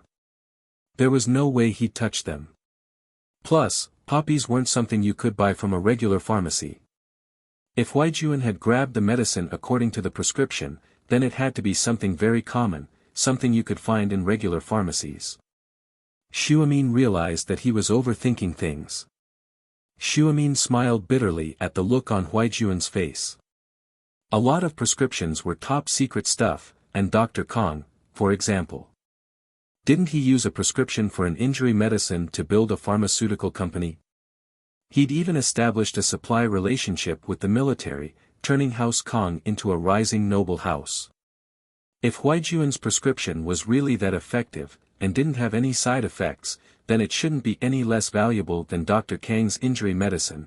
Asking to see the prescription was a bit too much, Xuemin thought. Thus, he hurriedly explained, "Little Yang, don't overthink it. I know that many prescriptions are confidential. I wanted to see if there were any medicinal herbs with side effects. Grandpa Guan, the prescription isn't something that can be leaked, but it's fine if you want to see it." Huaijuan paused. "I'll show it to you right away, but I hope you won't leak it before my friend gives me permission, of course. I understand the rules, Yang. Don't worry, I won't put you in a difficult position. I won't let anyone else use this prescription before your friend gives his permission." Xuemin was overjoyed at Huaijuan's words. A prescription like this would give him a lot of inspiration, even if he couldn't use it himself. Huaijuan had kept the prescription on him the other day, and handed it to Xuemin after taking it out. Huaijuan knew Lin Yi's personality. He'd tell him if it was something that needed to be kept secret, and if he didn't, then it meant that there was no need to keep it a secret. Still, he hadn't gotten Lin Yi's permission yet, so Huaijuan told Xuemin to keep it a secret. Xuemin took the prescription carefully and started looking at it. It was fine at first, but the shock on his face grew deeper and deeper as he read out the names of the herbs. "This is a prescription?" Xuemin was a bit dumbfounded on the spot. The ingredients on the list couldn't be any more ordinary, and none of them were particularly expensive. A few of them, such as Gastrodia elata, did have the effect of calming pain. He'd used these herbs on Huaijuan before, but the effects weren't as obvious. Could it be that these herbs had a different effect when put together? Xuemin was surprised, but he was a leading figure in the field of Eastern medicine. He knew that a single ingredient in a prescription could make a huge difference in the effects of the medicine. These herbs were mostly used for nerve and muscle pain, and there wasn't anything special about them. The only thing Xuemin was sure of was that these herbs weren't poisonous, and they didn't contain anything overbearing like poppy seeds.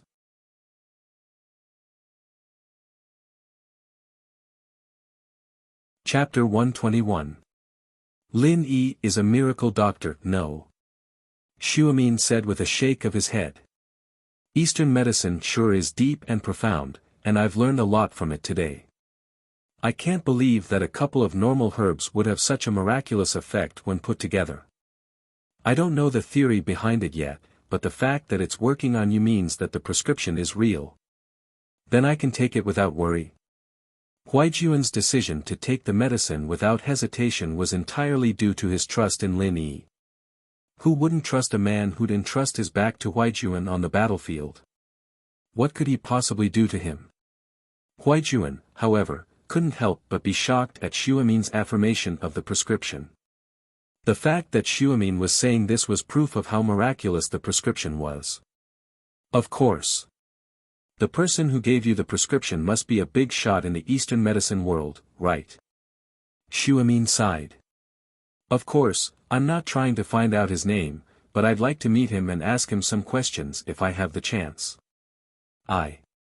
Grandpa Guan, I'll pass on your message if I see him again. But. Huaijuan said, troubled. I understand. It's fine if he doesn't want to see me, haha. I know my place, at least. Miracle doctors are pretty busy, after all. Xuemin said, understanding. Miracle doctor. Huaijuan almost faint. Lin Yi was a miracle doctor. He knew that Lin Yi was a god of war on the battlefield, but he didn't know that he was a miracle doctor. The medicine he'd brought back from his hometown was quite effective, but that didn't make him a miracle doctor, did it? All right. I'll pass on the message. Huaijuan nodded, not in a position to say anything else. That's good, Yang. You look like you're in good spirits. Evidently the prescription is working. It looks like it won't be a problem if your body doesn't develop a resistance to the medicine. Xuemin had been observing Huaijuan ever since he'd entered the room. Traditional Chinese medicine was all about observation, and this observation referred to the patient's expression, complexion, body shape, posture, and tongue, in order to detect any abnormalities in the internal organs. Traditional Chinese medicine practitioners had gradually come to realize that the external organs of the body, especially the face, tongue, and tongue coating, were closely related to the internal organs. If there were any changes in the yin, yang, and blood of the organs, it would definitely be reflected on the surface of the body. Just as the spiritual pivot, internal organs chapter says, look at the external response to understand the internal organs, then you will know the illness. The divine physician of this generation, Bian Ke, was able to determine Kai Huangong's condition through looking. Bian Ke left after looking at Marquis Huan, which meant that Bian Ke knew that Kai Huangong was beyond saving with just one look and left immediately. Guan Xuemin wasn't at Bian Ke's level yet, but Huaijuan's complexion was noticeably better than before. Guan Xuemin could tell that it was the result of the herbal medicine. Then I can stop using the painkillers. Huaijuan wasn't expecting his miraculous captain to give him yet another big surprise. Of course you can stop that. You don't even need acupuncture. Guan Xuemin said, in the past, acupuncture was only to help you refresh your mind, stimulate your nerves, and relieve the damage caused by the painkillers. But now, it's no longer necessary. You're full of energy, so you don't need me anymore, Grandpa Guan. That's not what I meant. Huaijuan panicked. My friend's prescription. Huaijuan was having a hard time explaining himself.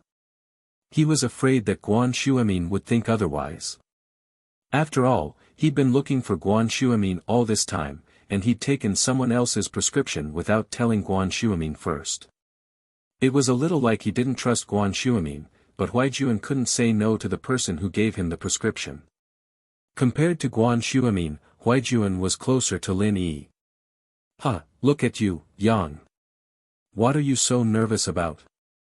I'm more than happy that you're able to find a better miracle doctor to treat you. There's no need for me to not give you acupuncture. Guan Xuemin explained with a smile, seeing through Huaijuan's thoughts. Plus, like I said, I'm happy enough to meet someone as powerful as him. I'm just an apprentice before him, why would I be unhappy about something like this? I see, I've been thinking too much. Huaijuan sighed in relief. I'll pass on your message, Grandpa Guan, but I can't decide if he wants to meet me or not, of course. Guan Xuemin nodded. Yang, come visit me often even if you don't do acupuncture anymore. We've been together for so long, I'll miss you a little if you don't come. Don't worry, Grandpa Guan. I'll come when I'm free. Huaijuan promised. Huaijuan decided to go talk to Lin Yi after leaving Guan Xuemin's villa. He wanted to talk to him about Guan Xuemin, as well as the prescription. He'd given it to Guan Xuemin on his own accord. Lin Yi made an assorted fried rice with the leftovers from Peng Zhan's banquet in the morning, taking a bite and leaving the rest for Meng Yao and Yushu. He went back to his room and took the medicine he'd brewed for Huaijuan, planning to give it to him when he had time today. There was a saying that went like this. After eating Lin Yi's fried rice, Meng Yao didn't give Lin Yi a hard time at all. Instead, her face was blushing red, surprising Lin Yi. Did the girl change her policy? Was she trying to mess with him now that she couldn't kick him out? After all, he'd gotten into a little misunderstanding with Meng Yao before. She'd drunk a soda with his saliva on it, and while it wasn't a big deal to him, it was a little serious for a conservative girl who'd never had a boyfriend before. As a result, Lin Yi understood Meng Yao's attitude towards him. It wasn't a big deal. Yushu, on the other hand, was looking at things from a bystander's point of view, and that was why their relationship was different. Lin Yi? You're not eating? Meng Yao asked as she looked at Lin Yi, who'd just come out of the room. I've already eaten, you guys eat. Lin Yi said, changing back into his uniform. Oh, why were you wearing your uniform again? Where's the clothes I bought you yesterday? Meng Yao frowned as she looked at Lin Yi's uniform.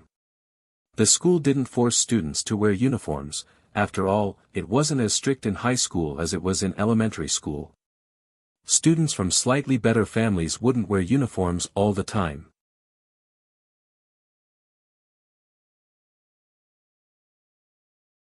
Chapter 122. The beautiful times at school. I think it's pretty good. I'll change back if you don't like it. Lin Yi didn't really mind. He just wanted to experience the life of a student, an era that used to be so far away from him. Now that it was within his reach, Lin Yi wanted to immerse himself in it as much as he could. There was no toil like back home, no nervousness and danger on the battlefield, no fear of missions. Everything was so peaceful, and Lin Yi was starting to like his current life a little. Why hasn't the girl from the next class passed by my window yet? The snacks in his mouth, the manga in his hand, the first love in his heart, Lin Yi always felt that the life in the song was so far away from him, that he and the character in the song were people from two different worlds. Thinking about it. The beauty from the next class passing by his window. Then, a little flirting. That should be pretty good, right? As a result, Lin Yi would always read novels about rebirth to reminisce about the past. For example, there was a novel called Fishman 2 called Very Pure Very Flirtatious Prequel. There was this kind of pure school life in the novel, and Lin Yi could reminisce about it. If the miss and her employer, Pengzhan, didn't object. He could try a pure relationship. Like with Tang Yin. Or with Yushu. Why was he thinking about this bad girl? Lin Yi glanced at Yushu. He had to admit that Yushu was pretty, and had a great body as well. But, the problem was that she was the Miss' best friend. He decided to let it go, or the Miss would really flip out. Oh. What does it have to do with me whether you change or not? What do you mean I don't like it? Do whatever you want.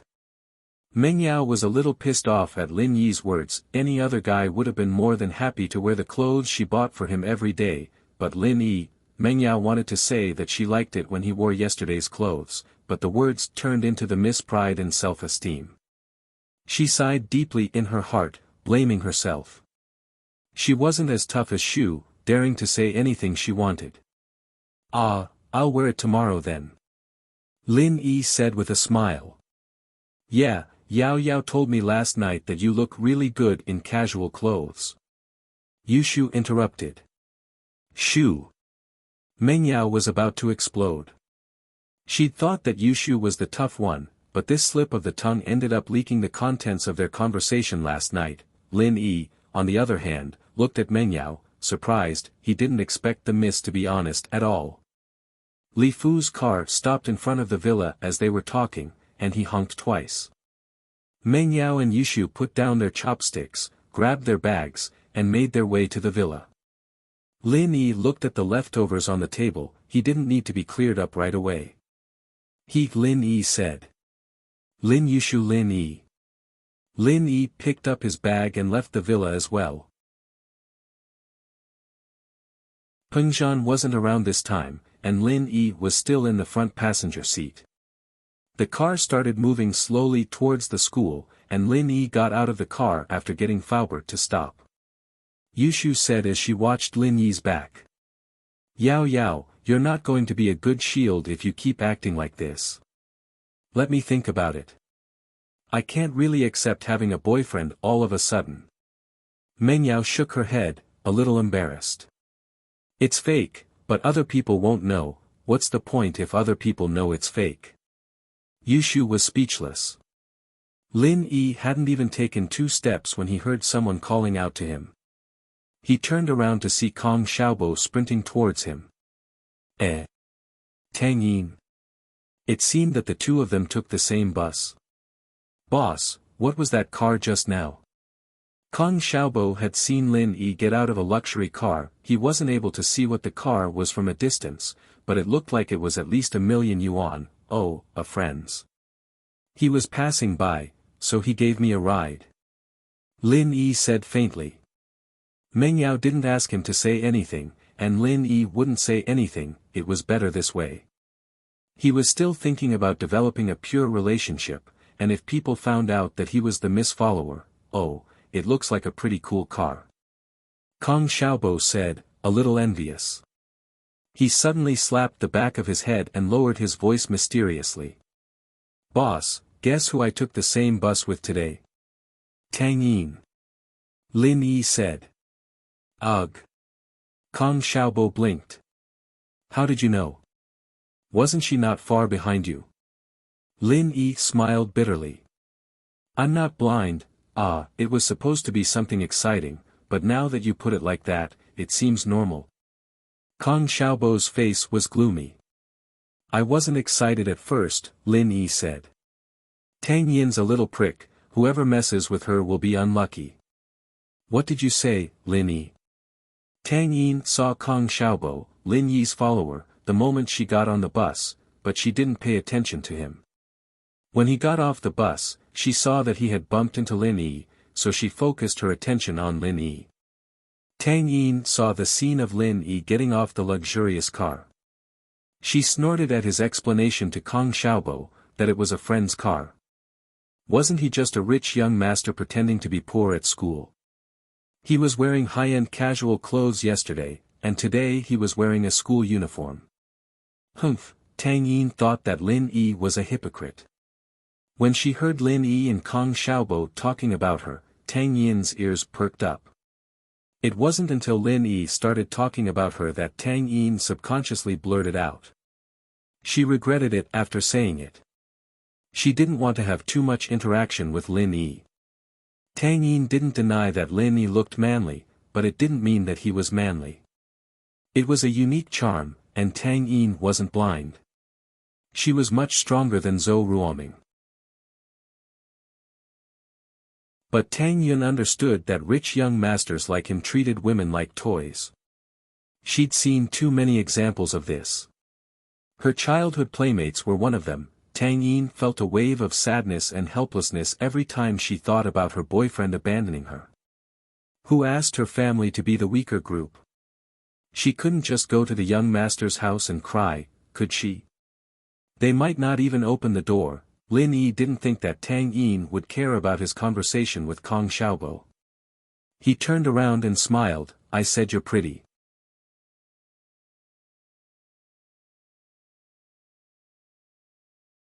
Chapter 123. Chapter 123, Zhong Lin Yi didn't feel much pain, but he still smiled bitterly. It seemed like Tang Yun didn't like him at all. He'd been thinking about developing a pure relationship with her this morning. How did it end so quickly? It seemed like Tang Yun wasn't going to happen, and Yushu didn't seem likely either. Boss, why is Tang Yun so mad at you? Kong Xiaobo didn't get it. Lin Yi and Tang Yun didn't even know each other, so why was Tang Yun so mad at Lin Yi? Wouldn't the problem be solved if I knew? Lin Yi explained, speechless. That's true, Boss, do you think Tang Yun likes you? Kong Xiaobo said all of a sudden. Likes me? What do you mean? Lin Yi paused as he looked at Kong Xiaobo, stunned. I heard that there's a guy from a few years ago, a girl in his class. She liked him a lot, and she'd always cause trouble for him. Whenever he skipped class or something, she'd give him a scolding. Xiaobo said. Do you think Tang Yun's the same? Lin Yi rolled his eyes. Couldn't you be serious? That's possible, but Tang Yun's only known me for 2.5 days. Does she like me already? Is that even possible? Lin Yi shook his head. If that was the case, then the miss would look for trouble with him all the time. Does that mean she likes me too? That's true. Kong Xiaobo laughed dryly as he walked with Lin Yi to school. Kong Xiaobo pointed at something not far away when they were almost at the school gates. Boss, look, it's Meng Yao and Yushu. Oh. Lin Yi hadn't been paying attention to Meng Yao and Yushu, so he wasn't surprised. Boss, look at the car they are in. It seems to be the same car as the one you were in just now. Kong Xiaobo's ability to discover was still very strong. Really? It's different, isn't it? Lin Yi said with a laugh. Let's go, don't mind them. That's true. It's too far away from us. It's not practical. Kong Xiaobo sighed. I have experienced the feeling of being high and mighty as a rich man. Lin Yi didn't know why Kong Xiaobo suddenly sighed with emotion. However, Kong Xiaobo's family conditions were not particularly good, but not bad. It could only be said to be average. So what did he mean? However, in order to keep Kong Xiaobo's attention away from the car, Lin Yi didn't ask much and quickened their pace into the school. A Mercedes-Benz S600L stopped in front of the school. It was quite a distance away from Faubert's Bentley, but it didn't get too close. That old man Li Fu's car is in front of us.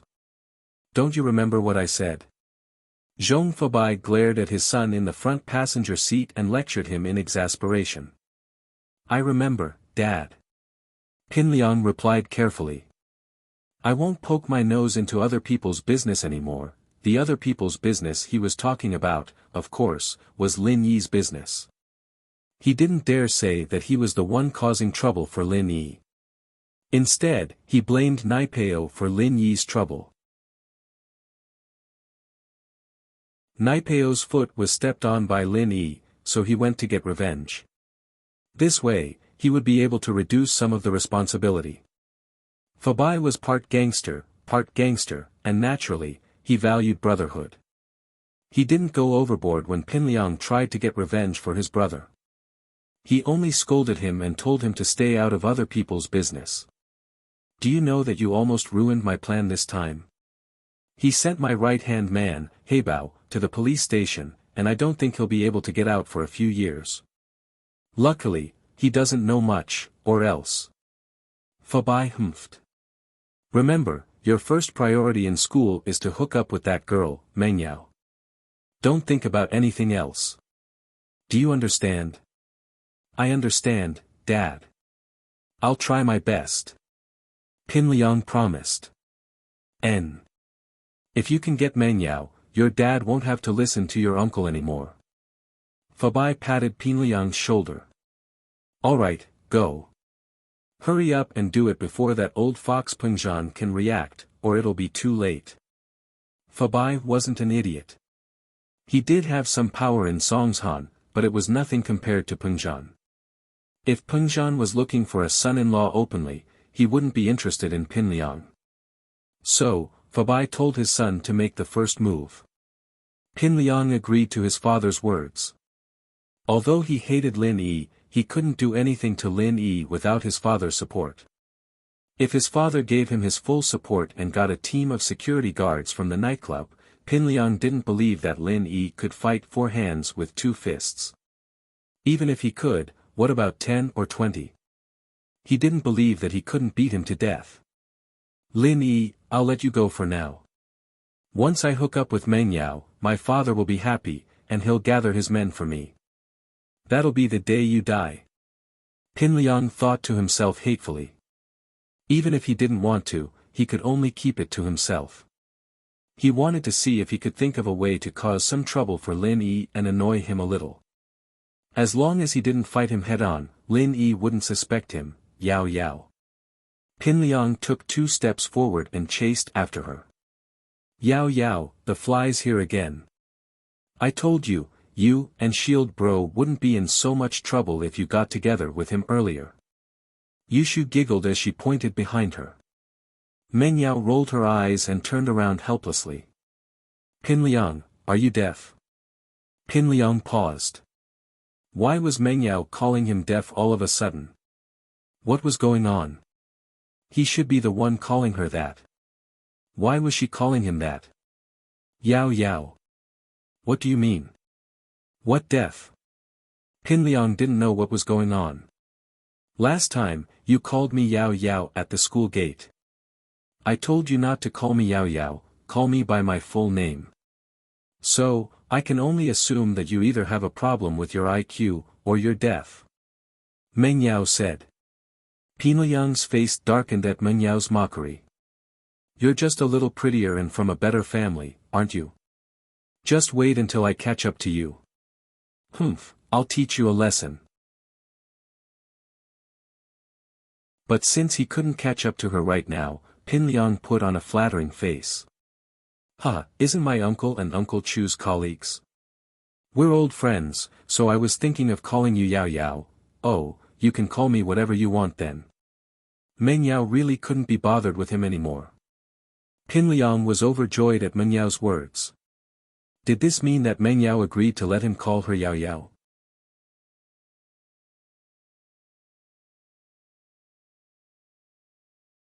Chapter 124. To his door, Pin Liang took in a deep breath and clenched his fists as he watched Meng Yao and Yushu leave. What was so bad about him? Why didn't Meng Yao like him? What are you thinking about, Liang Yi? Pin Liang was still sulking when someone tapped him on the shoulder. He turned around to see Zhou Ruoming. Oh, Ming bro, it's nothing. Pin Liang wasn't going to spill the beans. Oh. Zhou Ruoming couldn't be bothered to ask Pin Liang about his stupid stuff, he had something else to talk to him about. Liang Yi, I need to ask you something. That Lin Yi from your class, what's his background? Zhou Ruoming hated Lin Yi to the bone, even more so than Pin Liang. He'd been so close to hitting on Tang Yun that Friday, forcing her to make a choice, but Lin Yi had ruined it. It pissed Zhou Ruoming off. But he didn't dare do anything rash. He didn't dare say anything after getting slapped by Lin Yi. What happened with Heibao Bro had left Zhou Ruoming in shock. He wanted to see how Pin Liang's family was going to handle this. As a result, he didn't go after Lin Yi straight away. He came from a wealthy family as well, but his business wasn't as big as Fabai's. His brother, Zhou Ruoguang, was a gangster boss in the North District, and his underlings were ruthless. But to his disappointment, House Zhong didn't do anything after a few days, and Heibao Bro wasn't even fished out after being arrested. He was probably going to be sentenced. Zhou Ruoming was a little puzzled, just what kind of background did Lin Yi have? Lin Yi, just a laborer. Pin Liang said disdainfully. It never crossed his mind that his father was a laborer, and he was looking down on his father as well. Laborer? Zhou Ruoming thought that his ears were screwed up. How was it a laborer? A laborer studying in high school? What kind of joke was that? He's a transfer student, I heard he's from the mountains. He was wearing rags the first day, like a laborer. Pin Liang's eyes lit up as he explained. He suddenly realized why Zhou Ruoming was asking about Lin Yi. Was he going to make a move on Lin Yi? He hadn't heard anything about Zhou Ruoming and Lin Yi. Is that so? Then why didn't you seek revenge after suffering such a huge loss a few days ago? Don't bring it up. Pin Liang shook his head with a bitter smile. Pin Liang's Lin Pin Liang's. Lin long ago Lin's Dong master, Lin Yi didn't do anything. Let's not talk about it. Pin Liang shook his head with a bitter smile. I called Heibao Bro out and got scolded by my old man. You know that my old man doesn't approve of me messing around in school. I'm not a match for that Lin Yi kid. He's from the countryside, and he's really strong. There's nothing I can do to him. Pin Liang could tell that there was something going on between Zhou Ruoming and Lin Yi, but he didn't know the details. That didn't stop him from adding fuel to the fire. He wouldn't object if Zhou Ruoming were to teach Lin Yi a lesson. I see. So you're saying that Lin Yi doesn't have much of a background? Zhou Ruoming was afraid that Lin Yi was from a powerful family. He'd be in big trouble if he messed with Lin Yi. I don't know. Why do you keep asking about this kid?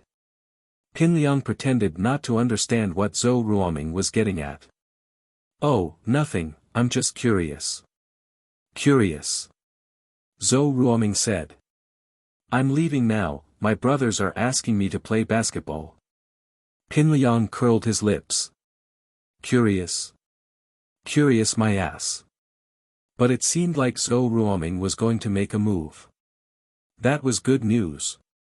During the third period, Lin Yi and Kong Xiaobo walked out of the classroom when the dean, Wang Jifeng, walked over in a hurry.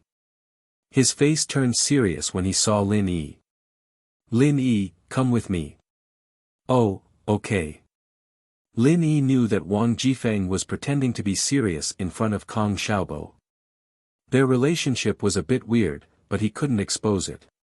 He patted Kong Xiaobo's shoulder. Go to the restroom first, the dean is looking for me. Okay.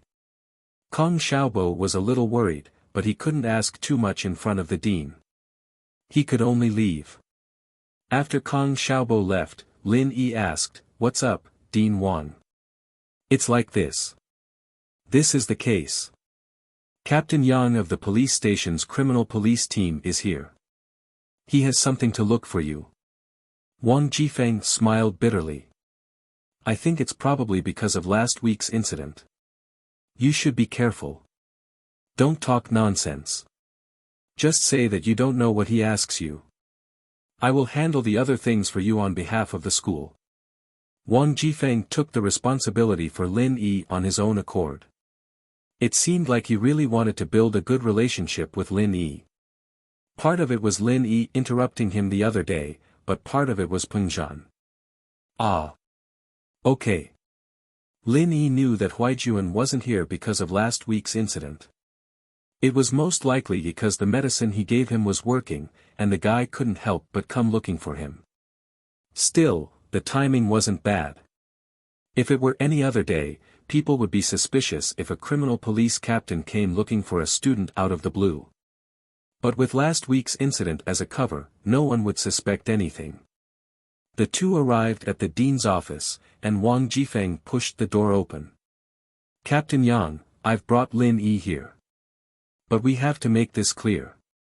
You can understand the situation, but I'll have to inform the principal if I want to take him away, just to understand the situation. Huaijuan smiled. Don't worry, Dean Wang, he won't cause any trouble for your work. You see. Maybe you should leave for now. If that's the case, you guys talk. Wang Jifeng nodded and let Lin Yi in. He then left the office and closed the door behind him. How was it? Did the prescription I gave you work? Lin Yi asked as he sat down on the sofa after Jifeng left. Eagle, you're amazing. The medicine works better than those painkillers. Huaijuan said excitedly as he punched Lin Yi, but Lin Yi dodged the punch without leaving a trace. Call me Lin Yi. Lin Yi corrected. Alright, Lin Yi is Lin Yi if you say so. Huaijuan didn't mind. The name was just a code. Lin Yi, there's something I need to apologize to you for. I've shown the prescription you gave me to the doctor who treated me. But he promised that he wouldn't tell anyone about it.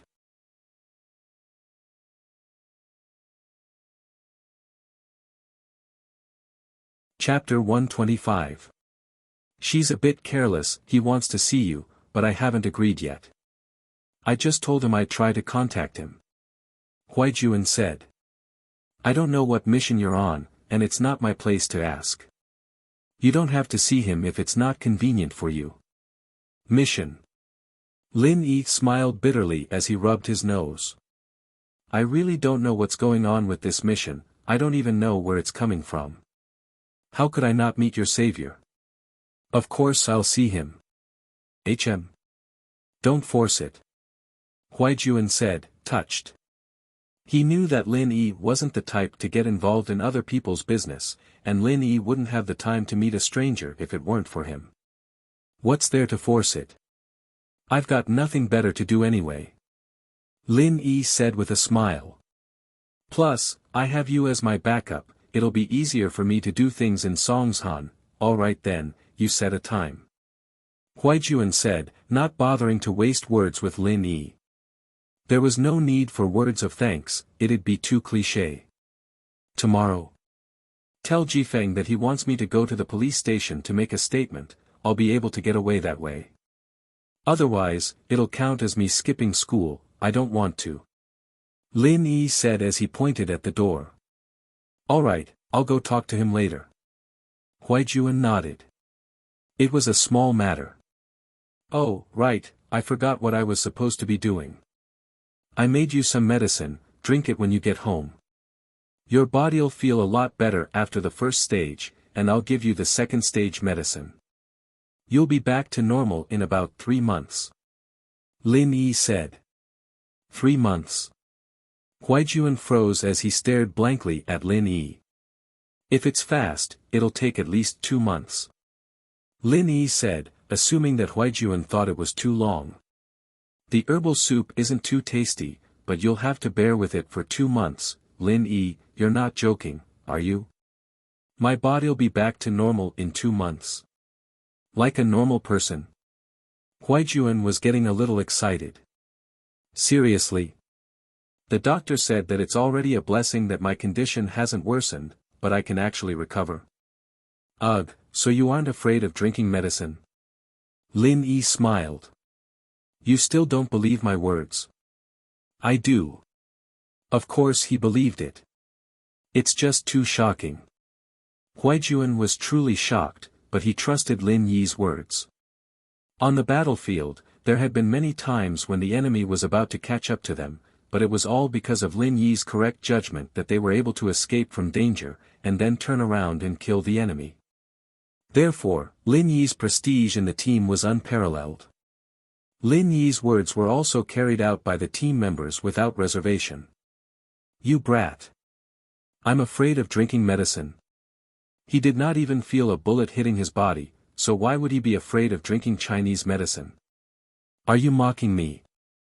Ah. That's not necessarily true. I've seen some fearless people before, but they're afraid of injections and medicine. Lin Yi smiled. Come with me to the classroom later. I'll get it for you. Captain, you're so awesome. Huaijuan couldn't find the words to describe the joy he was feeling right now. He'd thought that every day of his life was worth it, and that he'd be able to live until the day the painkillers and massages stopped working. He'd be able to die at that point, but Lin Yi was able to cure it. Lin Yi was like a god in the team, but Huaijuan couldn't hide the shock he felt. Lin Yi definitely wasn't that old. If he wasn't wrong, he should be around the same age as Ning, 7 or 8 years younger than him. Yet, he seemed to be able to do everything. Where did he learn all this from? To be honest, I kind of miss those days, the rain of bullets every day. Lin Yi said, a little emotional when he heard Huaijuan call him captain. Yeah, there's also Ning. Huaijuan stopped abruptly as he realized that Lin Yi's face had darkened at the mention of that name. Let's not talk about that. Lin Yi sighed. The past is the past. But Ning's still asking about you. Huaijuan said, his heart aching for Ning, but he didn't want to go against his captain's wishes. Then tell her that Eagle's dead. Lin Yi said faintly, a trace of sadness in his eyes. Indeed, he had already returned an identity. Every mission was a chance for him to be reborn. Once the mission was over, his life would come to an end. But Huaijuan was about to say something when Lin Yi cut him off. Just tell her that the next time you see her. Lin Yi said. Long-term pain is better than short-term pain. You know very well that we're not meant for each other, and I might die one day. You don't want her to be a widow, do you? Huaijuan lowered his head helplessly. Lin Yi was right, his life was more dangerous than his job as a police. Lin Yi was a god of war, but who could guarantee that a god of war wouldn't die? Then Yuan Song from our team. Huaijuan said, remembering Ling Shan all of a sudden. Lin Yi's relationship with Ling Shan was pretty ambiguous. Would you believe me if I said I had nothing to do with her? Lin Yi smiled bitterly. He didn't think that Huaijuan would have heard about what happened at the hospital. News traveled a little too fast. All right, I believe you. Huaijuan nodded. But from a professional standpoint, you two are quite a good match. She's always on the front lines, sticking herself to the most dangerous places. I can tell, she's a bit of a tiger. Lin Yi said with a smile. She's actually quite cute. What, you're not going to consider her? The age difference is too big, and she treats me like a big brother. Wouldn't it be dirty of me to have any thoughts about her? Huaijuan said with a smile. Plus, my marriage. It's not up to me to decide. You know that now that I've transferred, my family's treating me as a part of their plan. They'll probably arrange a blind date for me next year or so. Let's go, I'll get the medicine. Lin Yi said as he walked towards the door. Huaijuan quickly followed. Wang Jifeng didn't go far. He waited quietly at the window at the end of the corridor. Seeing the door of the Academic Affairs office open, Wang Jifeng walked over quickly. Captain Yang, how is it? What's the matter? It's cleared up, it's nothing. Lin Yi was just defending himself. He'll go to the police station tomorrow to fill in his statement. Huaijuan said with a nod. I'm going to his class with Lin Yi to get some materials. You don't have to go, Mr. Wang.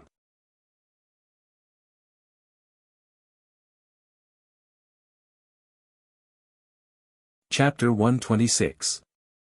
Help solve a problem. Huaijuan sighed as he looked at the student-like captain. He'd always treated the guy like a god, but now he seemed more like a regular 12th grader than anything else. Once a day, in the morning, noon, and at night. Microwave it, or not. There aren't many rules, and there aren't many taboos. Just don't drink. Lin Yi said as he handed a bag of medicine to Huaijuan. There were only 2 cleaning students in the classroom at the moment, and no one was paying attention to what Lin Yi had brought back. It's been a while since I've had alcohol, and my body can't handle it. Huaijuan said with a bitter smile. This should be enough for a week, right? Yeah, a week's worth. Lin Yi nodded. I'll see how your body recovers after a week, and I'll give you the right medicine. Alright, I'll be heading back then. I can't thank you enough. Where should I pick you up tomorrow? Or school? Huaijuan asked. Let's meet at the school gates tomorrow. Park a little further away, and we'll talk. Lin Yi said after a moment's thought. After sending Huaijuan off, Lin Yi turned around and headed to the washroom. He'd been planning on taking a piss when Jifeng stopped him, and it was only after Huaijuan left that he reacted to the need. He saw Tang Yin's silhouette flashing by the door with a basin of water in her hands as he walked past Class 9. She must have been on duty, but retracted her head the moment she saw Lin Yi. Lin Yi smiled bitterly. Did the girl think that he'd come to her class to peep on her? Why else would she be hiding? Lin Yi grinned at her. I'm going to the washroom. Ah. Tang Yin blinked as she watched Lin Yi walk away. She stomped her feet angrily. What the hell was he talking about when he was going to the washroom? This guy is definitely flirting with me. She really wanted to rush over and pour a bucket of dirty water on Lin Yi's head, but she didn't dare to. She dared to occasionally make small moves to attack Lin Yi, but she didn't dare to do something so out of line. After all, Lin Yi was a young master. If she angered him, he would disregard his previous pretense and do something out of line. Tang Yun wouldn't be able to react in time. Tang Yin waited until Lin Yi was close enough to the washroom before running over and pouring away the dirty water like a thief. She quickly filled up a basin of fresh water and ran back to her class. However, before he could take 2 steps, he bumped into someone. He lost his grip on the water basin and it flew out. Ah, Tang Yun lowered her head when she saw who it was. Mr. Wang, do you know how to walk? Jifeng was about to explode. He'd wanted to come to class 5 to see if Lin Yi was alright, but Huaijuan was there, and it wasn't his place to ask too many questions. He'd decided to ask Lin Yi in private to make sure he wasn't in trouble.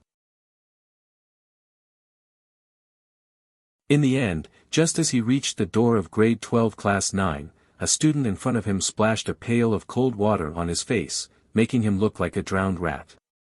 Mr. Wang, I'm sorry. Tang Yin didn't know what to do. She was the kind of good student who only cared about her studies. She'd never made a mistake like this before. Splashing cold water on the head of a student wasn't a small matter. Although she didn't see the path clearly, she knew that it wasn't a good reason. I'm sorry. Is that it? Which class are you in? Wang Jifeng wiped the water off his face and sighed in relief when he saw that it was clean water.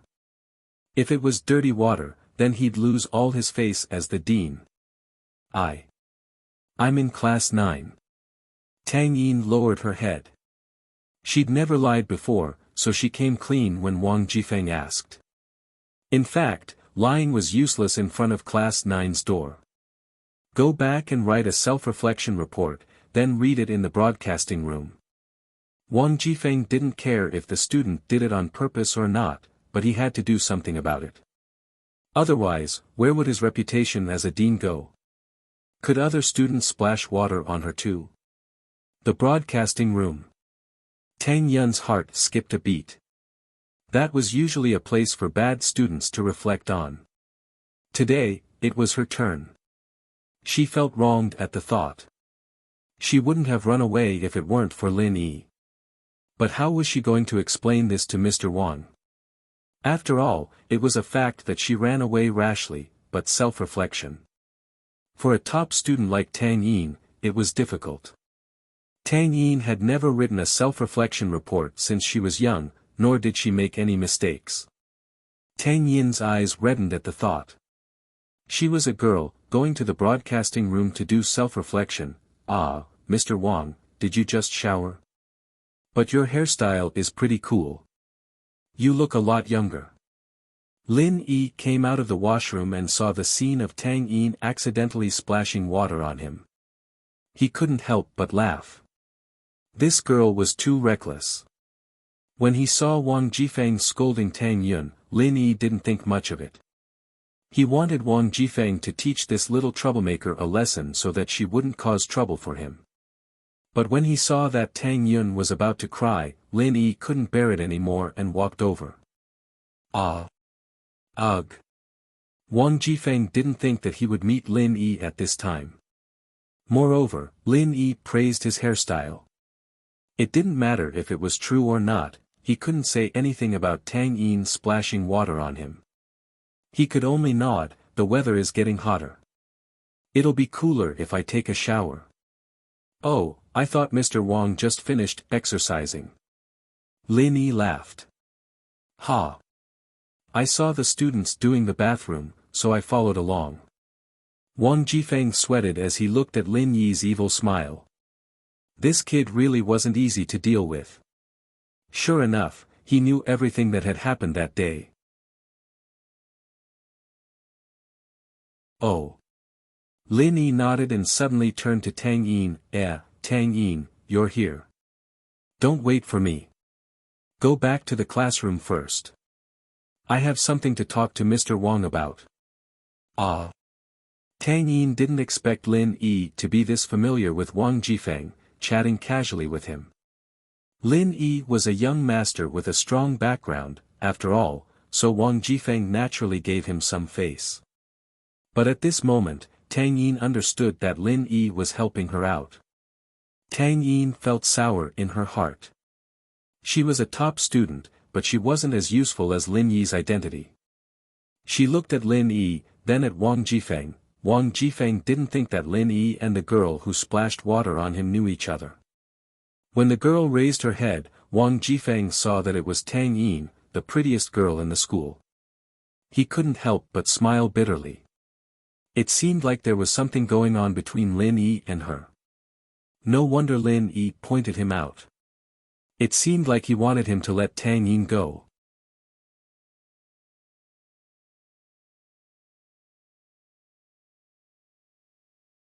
Chapter 127. Tang Yin cried. Tang Yin was a little startled, not only because of how easily Wang Jifeng brushed it off, but also because of what he said at the end. He told Lin Yi to look for her later. Was that really what the dean would say? Didn't he hate it when boys and girls got too close together?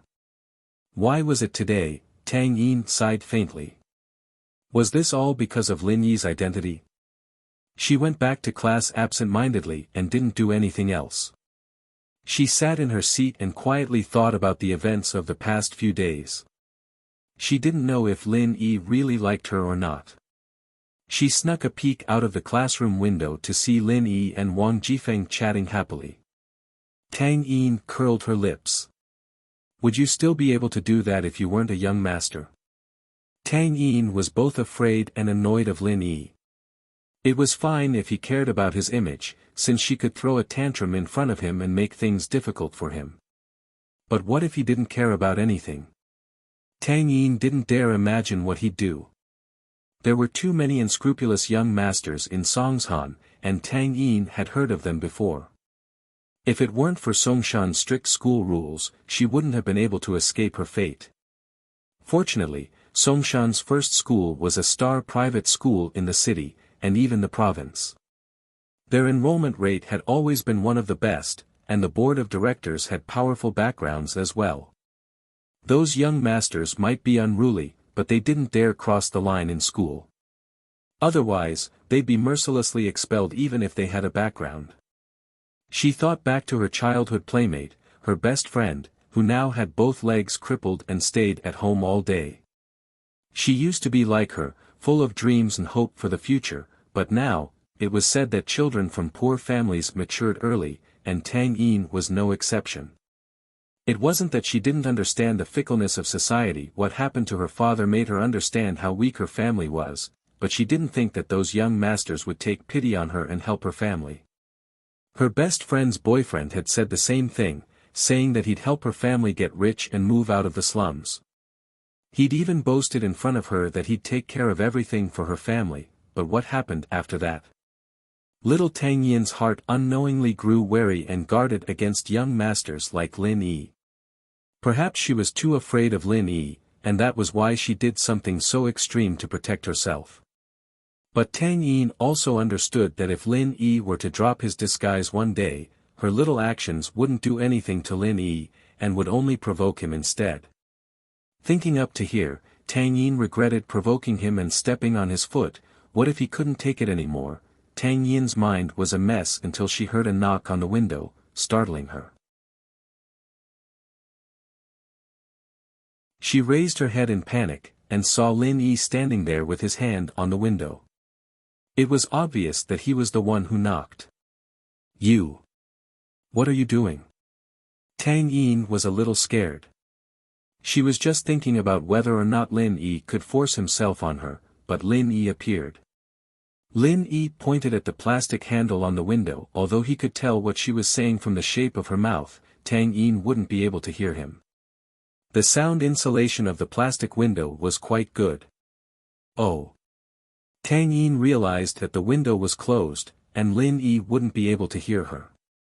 Only then did he cautiously open the window. You seem to be afraid of me. Lin Yi realized that Tang Yin was guarding against him like a porcupine. This wasn't a normal phenomenon. He still wanted to start a pure relationship, he couldn't just let it die like this, right? Why would I be afraid of you? Tang Yin twisted her body unnaturally, distancing herself from Lin Yi.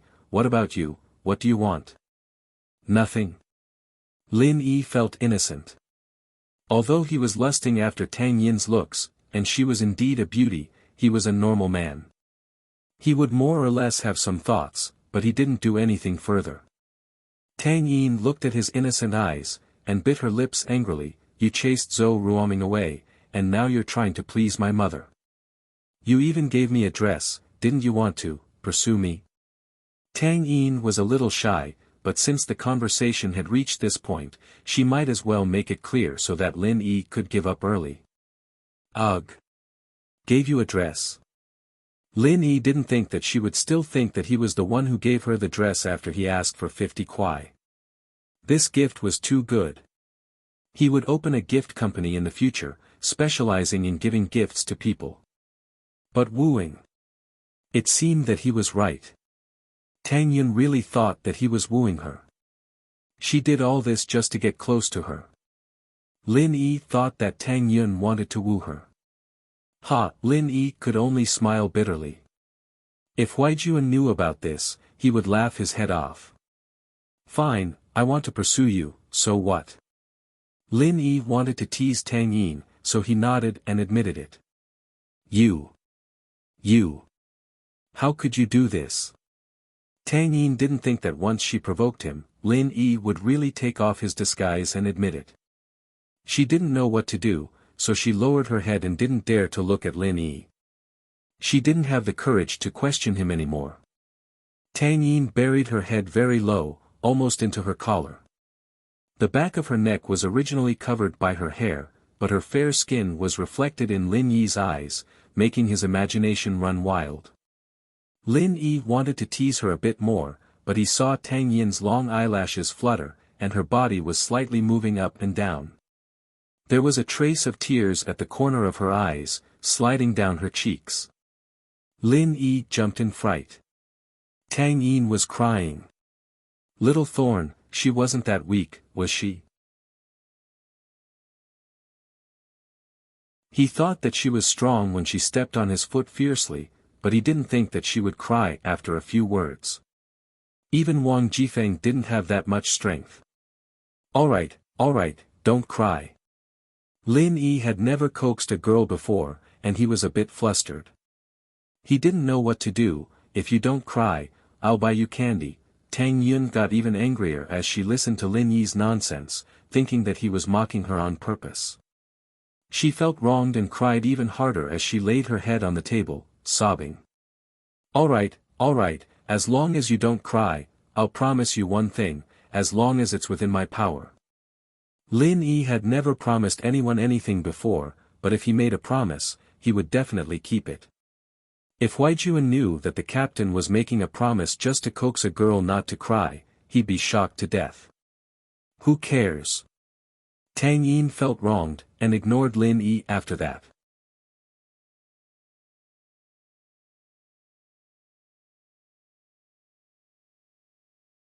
Chapter 128. Barbecue Tips. Jifeng didn't really have much to discuss with Lin Yi, he just wanted to ask Lin Yi if Huijuan was looking for him just for a statement. If not, he'd ask the principal, Ding Bing Gong, to step in and take care of the situation. Jifeng was relieved to hear that Tang Yun was fine. He knew that Lin Yi was protecting Tang Yun, so there was no need for him to be the bad guy. His weakness was still in Lin Yi's hands, and while private schools weren't as strict as public schools, it wouldn't end well for him if the board of directors found out about it. Lin Yi had hired him to manage the school with a high salary, not to mess around with women. Jifeng patted Lin Yi's shoulder before he left, telling him not to go overboard with his relationship with Tang Yun, at least not to put him in a difficult position in school. Lin Yi could only smile bitterly, not bothering to explain. He knew that Jifeng wouldn't believe him even if he did. Most of the other students were back in class by the time Lin Yi got back. Pin Liang was talking to Meng Yao about something, but Meng Yao didn't want to talk to him. Pin Liang wasn't discouraged, however. As far as he was concerned, he didn't have any competitors in school yet.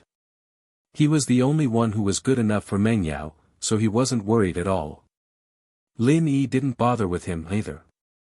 Harassment like this wouldn't do anything to Meng Yao, so Lin Yi didn't bother with him. "Boss, what's up with Mr. Wang? Is it because of the fight the other day?" Kong Xiaobo was a little worried. After all, he was involved in the fight. "Ah, no, it's about my transfer." Lin Yi didn't mention Huaijuan's situation to Kong Xiaobo. Lin Yi couldn't tell him everything. "Oh, that's good." Kong Xiaobo nodded. "Right, boss, when I was coming back, I saw that Tang Yin's curtains and windows were open." Tang Yin's eyes were red like she just cried. "Do you think Zhou Ruoming went to harass her again?" "This. How would I know?" Lin Yi sweated. Kong Xiaobo's observation skills were quite strong. At lunchtime, Lin Yi planned to go to the cafeteria, but Kong Xiaobo dragged him out for barbecue. "I didn't have enough last Friday. I've been craving for 2 days." Mrs. Tang's barbecue could only be described as ordinary. It wasn't delicious, and it didn't have any special recipes. But how much more could you ask for from a street stall? Tang Yin didn't come to help today. The lunch break was actually quite stressful. Many students needed to take the opportunity to take a nap, otherwise they wouldn't be able to continue doing their homework in the afternoon. Tang Yin was distracted by Lin Yi today. She planned to take a break at noon to calm down, otherwise she wouldn't be able to focus on her studies. The barbecue stall wasn't very popular at lunchtime, and there wasn't anything special about it. The school had a cafeteria, and the number of students eating there was still quite a bit. Mrs. Tang had just finished grilling 2 tofu rolls for a female student when she raised her head and saw Lin Yi and Xiaobo. A smile appeared on her face. "Lin Yi, you brought a classmate here to eat." "Yeah." Lin Yi was a bit embarrassed. It was Kong Xiaobo who wanted to eat, but it turned out that he was the one bringing a classmate. Tang Yin had just said that he was using the opportunity to please her mother. "Auntie, how's business?" "It's a Monday." Mrs. Tang shook her head. "There aren't many people today. We just opened not too long ago. Come, sit. What do you want to eat?" "I'll prepare it. 20 mutton skewers, 2 lamb chops, 2 chicken necks, 2 tofu rolls, 2 bottles of beer." The same as the last 2 days, Kong Xiaobo was the type of person who didn't like to change the way he ate. "Let's skip the beer, we still have class in the afternoon." Lin Yi had Wang Jifeng as his backing, but since he decided to enjoy his student days, Lin Yi didn't want to be too special. Lin Yi could drink like water, but Kong Xiaobo couldn't. "Heh. I'll skip it then." Kong Xiaobo scratched his head. He wouldn't dare drink without Lin Yi's encouragement. Mrs. Tang was a bit surprised. Wasn't Lin Yi one of the big 4? He taught Zhou Ruoming a harsh lesson on Friday, and it wasn't fake. Why was he so hesitant to drink a bottle of beer? Zhou Ruoming and the others wouldn't care about that, right? They could drink whenever they wanted. But thinking about it, Mrs. Tang realized that Lin Yi didn't have the bad habits of those bullies. He was respectful even when he disagreed with her. It seemed that rich families had good upbringing as well, after all. Not all of them were like Zhou Ruoming, arrogant and overbearing. Mrs. Tang had a good impression of Lin Yi the last few times she saw him. Soon, the barbecue was served. They were the only one at the table, so they didn't need to wait. As Kong Xiaobo dug in, Lin Yi picked up a chicken neck skewer and took 2 bites. Then he said to the bored Mrs. Tang, "Auntie, you can actually make the chicken neck New Orleans flavored. That would make it a specialty and your business would be better." "That's true, but I don't know how to do it." Mrs. Tang smiled bitterly. "It's just a small stall, what's so special about it?" "That's not necessarily true. A lot of stores start small." Lin Yi said, "Actually, you don't need a recipe. You can buy the marinade online." "Emicham." If you don't know how to go online, you can ask Tang Yun to buy it for you. When Lin Yi was living with that greedy old man in the mountains, he often bought things for him online. Oh. Really? Wouldn't it be expensive? Mrs. Tang didn't know much about this, but she was a bit tempted by Lin Yi's words. Who didn't want to have a better business? It wouldn't be expensive, but it would definitely increase the cost. Lin Yi said, but if you don't think it's troublesome, you can make it yourself. I've studied the recipe, and I'll write it out tonight. I'll bring it to you tomorrow. It's just some sugar, chili, and other common seasonings. You can buy it at the wholesale market. That's great. Thank you in advance. I'll make it myself. It's a small business, and I don't make much money. Mrs. Tang was a bit excited. She didn't expect Lin Yi to have studied the recipe. It's nothing, it's just a small matter. Lin Yi shook his head. Then I'll ask Yin to get it for you tomorrow. I'll treat you when I make it. Mrs. Tang's impression of Lin Yi was even better now. The more she looked at him, the more she felt that Lin Yi was a good kid. Although he came from a good family, he was never arrogant or despotic.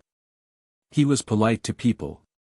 But she had never seen Lin Yi's arrogance before. When Lin Yi got cocky, he could poke a hole in the sky.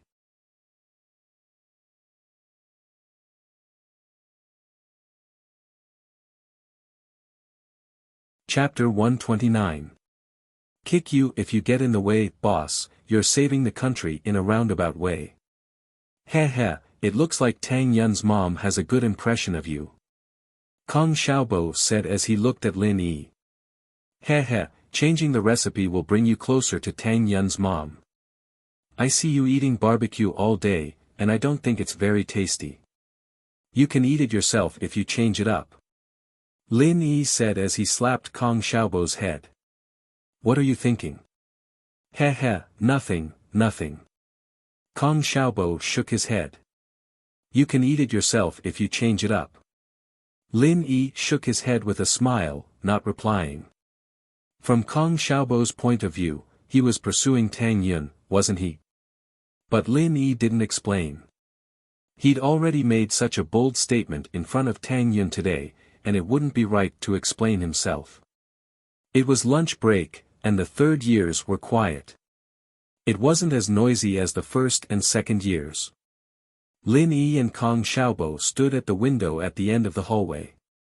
The March sun was bright but not hot, and it felt warm when it touched their bodies. The trajectory of his life had changed ever since the old man had given him that strange mission. His original self belonged to a tense and dangerous world, but now it was peaceful and warm. Boss, it's Zhou Ruoming with Pinliang. Kong Xiaobo said as he pointed at the basketball hoop. Lin Yi looked over and saw Zhou Ruoming and Pinliang talking about something. Both of them were standing sideways, and Lin Yi couldn't see what they were saying. He didn't have X-ray vision or anything like that, and he wouldn't be able to see what they were talking about. What does Zhou Ruoming's family do? Because of Tang Yun, Lin Yi knew that it was inevitable that he would clash with Zhou Ruoming in the future. Friday was just the beginning. Zhou Ruoming. His father is a real estate developer. He used to be a contractor. I heard that he is very black-hearted and often owes his workers their wages. Kong Xiaobo said, however, Zhou Ruoming's brother, Zhou Ruoguang, is a gangster leader in the northern district. As long as the workers are harassed, Zhou Ruoguang will bring his men to beat them up. After beating them up, the workers don't dare to come again. Oh. You seem to know quite a lot about this. Lin Yi said, curious. Zhou Ruoming wasn't in his class, but Xiaobo knew. Zhou Ruoming always brags about these things. This is also the reason why he is popular in school. Kong Xiaobo explained, most people in school know about his glorious history. This guy isn't afraid that someone will mess with his family. Lin Yi curled his lips. Gangsters. Huaijuan will teach his brother a lesson someday and he'll behave. As they spoke, they saw Zhou Ruoming and Pinliang separate. Zhou Ruoming walked out of the school while Pinliang walked towards the building. In fact, Zhou Ruoming only wanted to confirm Lin Yi's background with Pinliang. Zhou Ruoming couldn't just let it go like that after what happened on Friday. If he didn't get his revenge, he wouldn't be able to stay in school anymore. He wanted to talk to his brother, Zhou Ruoguang, and see what he should do. Lin Yi and Xiaobo returned to the classroom to find Meng Yao and Yushu watching their MP4S as usual. Pinliang, on the other hand, had moved a chair to sit beside Meng Yao, a silly grin on his face. Who knew if he'd be able to understand the animations on the MP4S? Yushu pointed at Pinliang when she saw Lin Yi. Lin Yi realized that he and Yushu were getting more and more in sync. If she weren't Meng Yao's best friend, Lin Yi wouldn't mind flirting with her a little. It'd be a worthwhile trip for him. Yushu thought that Pinliang was too annoying, and she couldn't chase him away no matter how hard she tried. Since Lin Yi came in, Yushu used Lin Yi's hand to chase Pinliang away. Lin Yi smiled and nodded, walking quickly to Pinliang. Pinliang seemed to have sensed that Lin Yi didn't come with good intentions, but he sat there, not thinking about what reason Lin Yi had to deal with him. Pinliang didn't think that he'd offended Lin Yi in the past few days. Lin Yi didn't care what Pinliang thought. He walked over and kicked the leg of the chair Pinliang was sitting on, flipping it over and sending Pinliang sprawling on the ground. Don't block the way. Lin Yi didn't even look at Pinliang as he stepped over him. Silence. Deathly silence. Although the classroom was originally very quiet during the lunch break, there were still people whispering. But at this moment, everyone raised their heads and looked at the scene in front of them in astonishment. Before Lin Yi transferred, Pinliang was the bully in the class, but everything changed after Lin Yi came. The scene in school made everyone respect Lin Yi, and what happened today made them feel that Lin Yi was a spoiled brat. Just because he was in the way, and that wasn't even a reason, he sent Pinliang sprawling on the ground. Who in the class, or even the school, would have the guts to do that? Even Zhou Ruoming, one of the big four, wouldn't be this arrogant, right? Lin Yi. Pinliang's eyes flashed with hatred.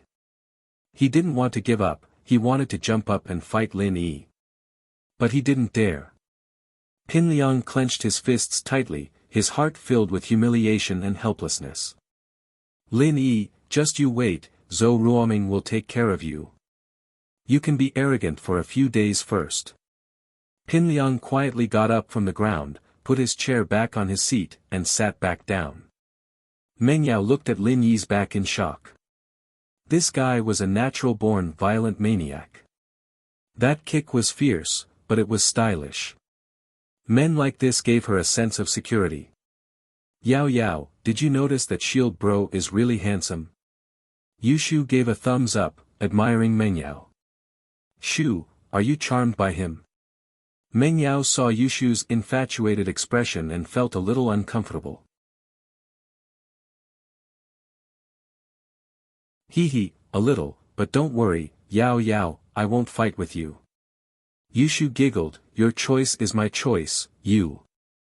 Meng Yao didn't know whether to laugh or cry as she knocked Yushu's head. She didn't know what Yushu was thinking, why was she still so passionate about the past? Was it because of Lin Yi, or was it because of her? Meng Yao didn't know, it was just a weird feeling. Was it you who made Lin Yi do that? Meng Yao whispered. Ah. You saw it. Yushu blinked, I didn't do it for your own good. It's so annoying to see him laughing like an idiot.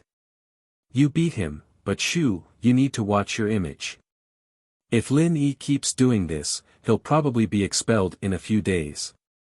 Do you think he has a strong background like everyone else? Meng Yao smiled bitterly.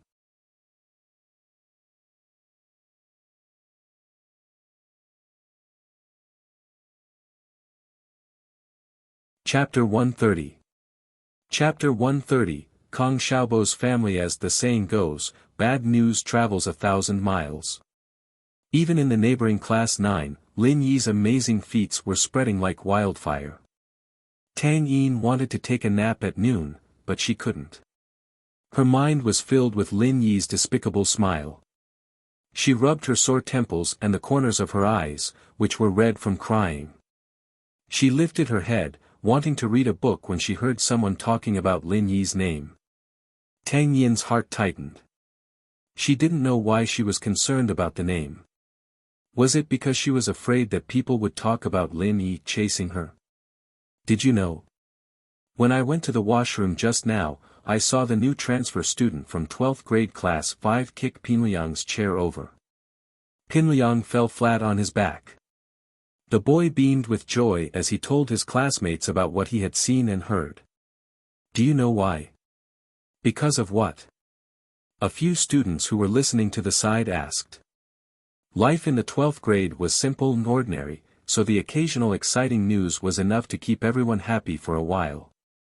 That's because the transfer student said Pinliang was blocking the way. He's going to kick him next time.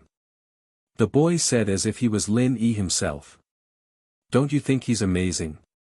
That transfer student's name is Lin Yi, right? He's so handsome. A girl who was a bit infatuated interrupted. Didn't you guys see him last week? He single-handedly beat up that gangster who was holding a gun. This kind of man gives me a great sense of security. There's no way he'd like someone like you. You're so slutty, you don't even know how many people you've fucked. Another girl humphed coldly. I'm more like him, get lost. Being looked down upon, that wind *SS was immediately displeased. Why don't you take a look at your crooked appearance? You're not even as good as me. From what I see, if there's a chance, only Tang Yun is worthy of it. Tang Yun was using a book as a cover as she listened in on the conversation nearby.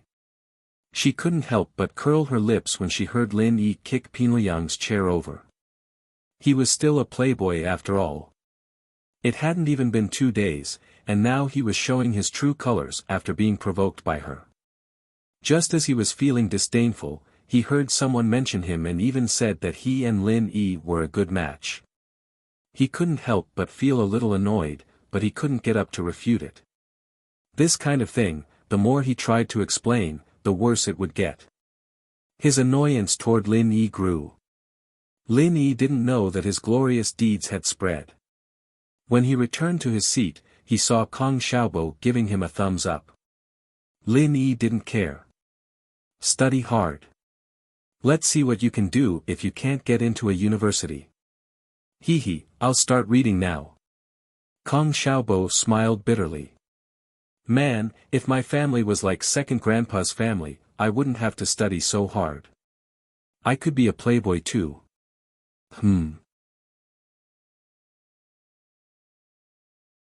Lin Yi heard Kong Xiaobo talk about his family for the first time. Your second grandpa? What kind of person is he? Is he powerful? Powerful? Kong Xiaobo's lips curled up in disdain. He's just a scumbag who took someone else's stuff to get rich. He basically doesn't have much contact with our family anymore. Oh. Lin Yi could tell that it was a family feud. You know Dr. Kong, right? Kong Xiaobo said. Dr. Kong. Lin Yi frowned. Why did it sound familiar? However, he suddenly remembered that when he was in the pharmacy a few days ago, he heard the salesperson say, the Dr. Kong who sells Jinchuan medicine. That's him. Kong Xiaobo nodded. He is my second grandpa. Ugh, then aren't you also a rich second generation, a rich third generation? Lin Yi was a little surprised about Kong Xiaobo's family background. What rich second generation and rich third generation? Kong Xiaobo smiled bitterly. My grandpa is my grandpa, and my second grandpa is my second grandpa. Now it's 2 families. My family is very poor, working class, I guess. Family feud? Asked Lin Yi. You could say that. The recipe for Jinchuan medicine belonged to both my grandpa and my second grandpa. My second grandpa wanted to use the recipe to build a factory, but my grandpa didn't agree. That's how the conflict started. Kong Xiaobo explained. My second grandpa seems to have stolen the recipe and built his own factory. The two families fell out after that, and now, your grandpa sure is stubborn. You can't blame your second grandpa for being greedy if he doesn't want to make money with something this good. Lin Yi nodded. If it were me, I'd probably choose to make money too. However, this incident reminded Lin Yi of something. The recipe was worth a lot of money. His medicine and Huaijuan's painkillers could all be produced and sold.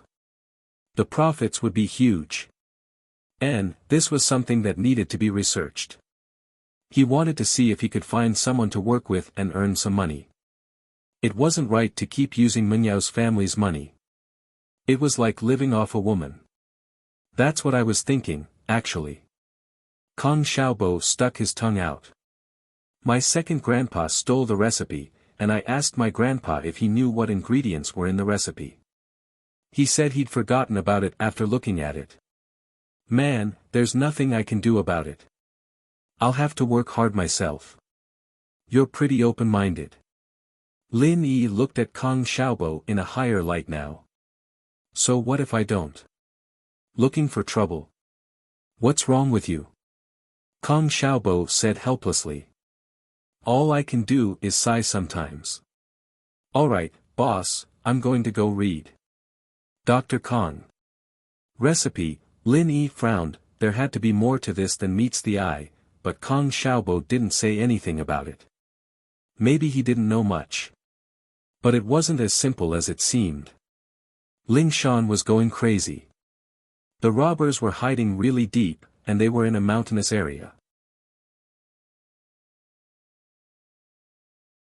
It was a lot of inconvenience for the search. The business car with the license plate number 74110 was found, but the license plate had been broken. From the characteristics, it could be determined that this car was the robber's car, but it was useless. Ling Shan had no choice but to call Huaijuan's number. Captain Yang.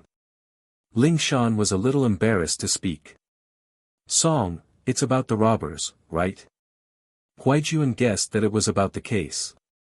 Yeah. I don't have any leads, Captain Yang. Ling Shan said awkwardly.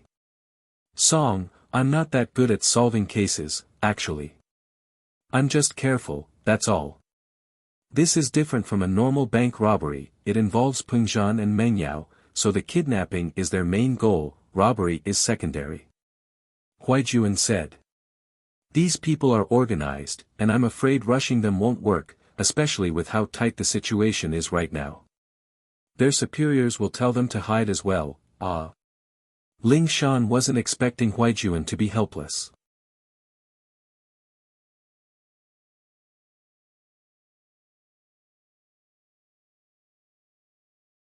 Chapter 131. Ling Shan, troubled. Huaijuan's reminder reminded Ling Shan that the suspect had been missing for a couple of months before being arrested. Captain Yang, you're saying? Ling Shan wasn't sure. This case can wait. When the suspect lets his guard down. Huaijuan said. You won't be able to rush it otherwise. Ugh. Captain Yang, but I've already signed a military order with Captain Chen. Ling Shan said, troubled.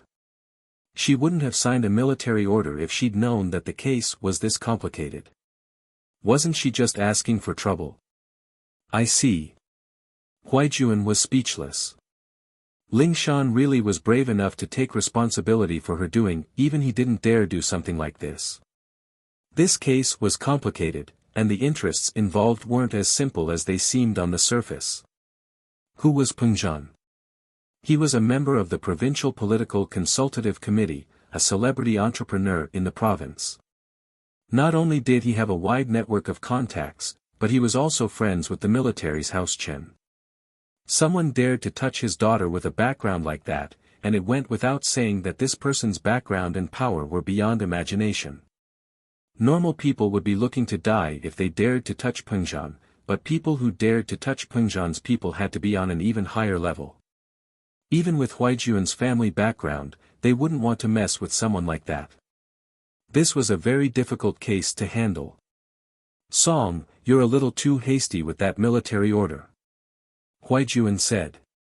There was no point in pouring cold water on Ling Shan right now, but he had to at least give her some time to prepare herself. Someone who dared to touch Pengzhan's daughter, you should know what kind of person this is, right? This is a conflict of interests on an even higher level, and those robbers are just pawns. They're not hard to deal with, but the people protecting them are. At the very least, it'll be very hard for us to find the robbers before we lose their protection. Once this blows over and these people give up on the robbers, it'll be easy for us to find them. Ling Shan was a little reckless, but she wasn't stupid. She understood what Huijuan was saying. She shouldn't have signed a military order with the director at all. She should have just told the director about it, and the director wouldn't give her a hard time. But the order had already been made, and it wouldn't be appropriate for her to say something like that. No matter what, Ling Shan had to hold on. Captain Yang. Then Ling Shan didn't want to give up halfway. Even if she missed the appointed time, it wouldn't be a big deal, and the director wouldn't really do anything to her, but her position and reputation in the police station would drop as well. If you really want to solve the case, then listen to me and ask Lin Yi. Maybe there will be unexpected results. Huijuan gave her a reminder, but it wasn't up to Huijuan to decide whether or not Lin Yi would help her. Lin Yi? Can he help me? Ling Shan didn't think much of it the first time, but the second time. She knew that Huijuan wasn't the type of person to say things he didn't mean. He wouldn't say things he didn't have any evidence to back them up. Maybe. Huijuan smiled. If he really wants to help you. I understand. Thank you, Captain Yang. Huijuan's words were very clear, and Ling Shan, naturally, didn't want to keep asking. She hung up the phone with a frown on her face. Lin Yi. Just who was this person? According to Li Fu, this was a follower hired by Pengzhan to play with the miss, or perhaps a personal bodyguard. The fact that he was able to bring Meng Yao out of the kidnappers without a scratch meant that he had some skills, but would he be able to help Pengzhan solve the case and arrest the kidnappers? And why was Captain Yang trying so hard to get this person? Just what kind of ability did this person have to make Captain Yang take a liking to him? All of a sudden, Ling Shan remembered something strange. That day when she brought Lin Yi to the police station, they bumped into Huijuan on the way, and Huijuan acted like he'd seen a ghost. He'd gotten all excited when he saw Lin Yi, calling him Eagle non-stop. Lin Yi didn't admit to it, and even mocked Huijuan, but the two talked for a long time in the office afterward. She asked Huijuan about it afterward, and Huijuan didn't say anything, only saying that he'd released Lin Yi. Ling Shan didn't think much about it at the time, but now that she thought about it, Huijuan's attitude was a little strange. Huijuan wasn't a reckless man, so what kind of person did he think Lin Yi was to make him so emotional, to the point of losing his composure in front of Ling Shan? From the looks of it, there had to be something wrong with Lin Yi, but she didn't know about it. Huijuan didn't tell her about it either. Huijuan only helped her when she was in trouble. Ling Shan felt a wave of bitterness when she thought about Lin Yi. Asking her to beg him. With their relationship now, it'd be good enough if Lin Yi didn't mock her, let alone help her. She'd never offend him in the first place if she'd known that he was useful. Ling Shan hesitated for a long time before deciding to increase her search efforts. Asking her to beg Lin Yi was the same as killing her. She could imagine how much Lin Yi would mock her. Lin Yi hadn't been nice to her since the first day she met him, saying that she'd gotten in through the back door. If she went to beg him now, wouldn't he say that she was useless, and that she'd gotten in through the back door? She couldn't even solve a case, and now she had to ask for help. What happened at the hospital only deepened the conflict between the two.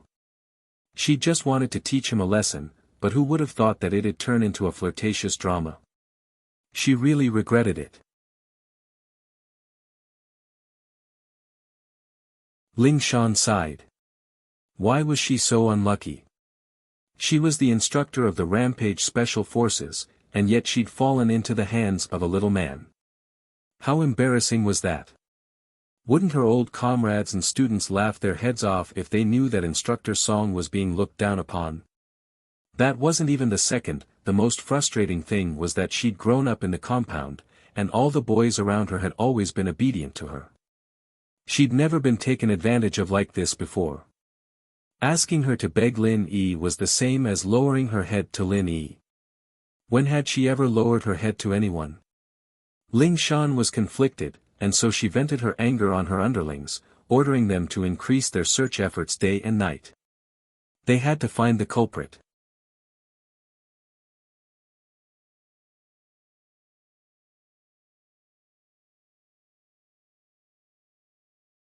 Chapter 132. The Tang Mother and Daughter, Mom. Tang Yin patted her chest as she looked behind her worriedly. Thank goodness that evil person hadn't come after her, or she wouldn't know what to do. Yin, school's over. Mrs. Tang was lighting up the grill with charcoal. The 12th graders were out of school at this time every day, and there was still a lot of business. Put your bag down and help Mom.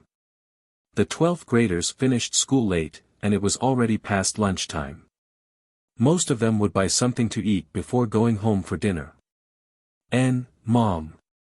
Why are you so happy today? Is business good? Tang Yin asked, surprised to see her mother in a good mood. Lin Yi said that he has a recipe for New Orleans barbecue. He'll give it to me tomorrow to improve our barbecue. Business will be good then. Mrs. Tang couldn't hold back the joy in her heart. I heard that you elementary school kids like New Orleans barbecue. Our business will definitely be good. Lin Yi? Tang Yin's face changed at the name. He's here again. He came for lunch with his friends. Mrs. Tang didn't notice the change in her daughter. He's a good boy, he doesn't have the bad habits of those rich young masters, and he's very polite, him. Tang Yin curled her lips in disdain. Mom, he's up to no good. What are you talking about, kid? What do you mean by, up to no good? He's helping us out of goodwill, how can you talk to him like that? Mrs. Tang was getting angry. He's up to no good. Why would he be? He's a rich young master in our family, what could he possibly want from us? He.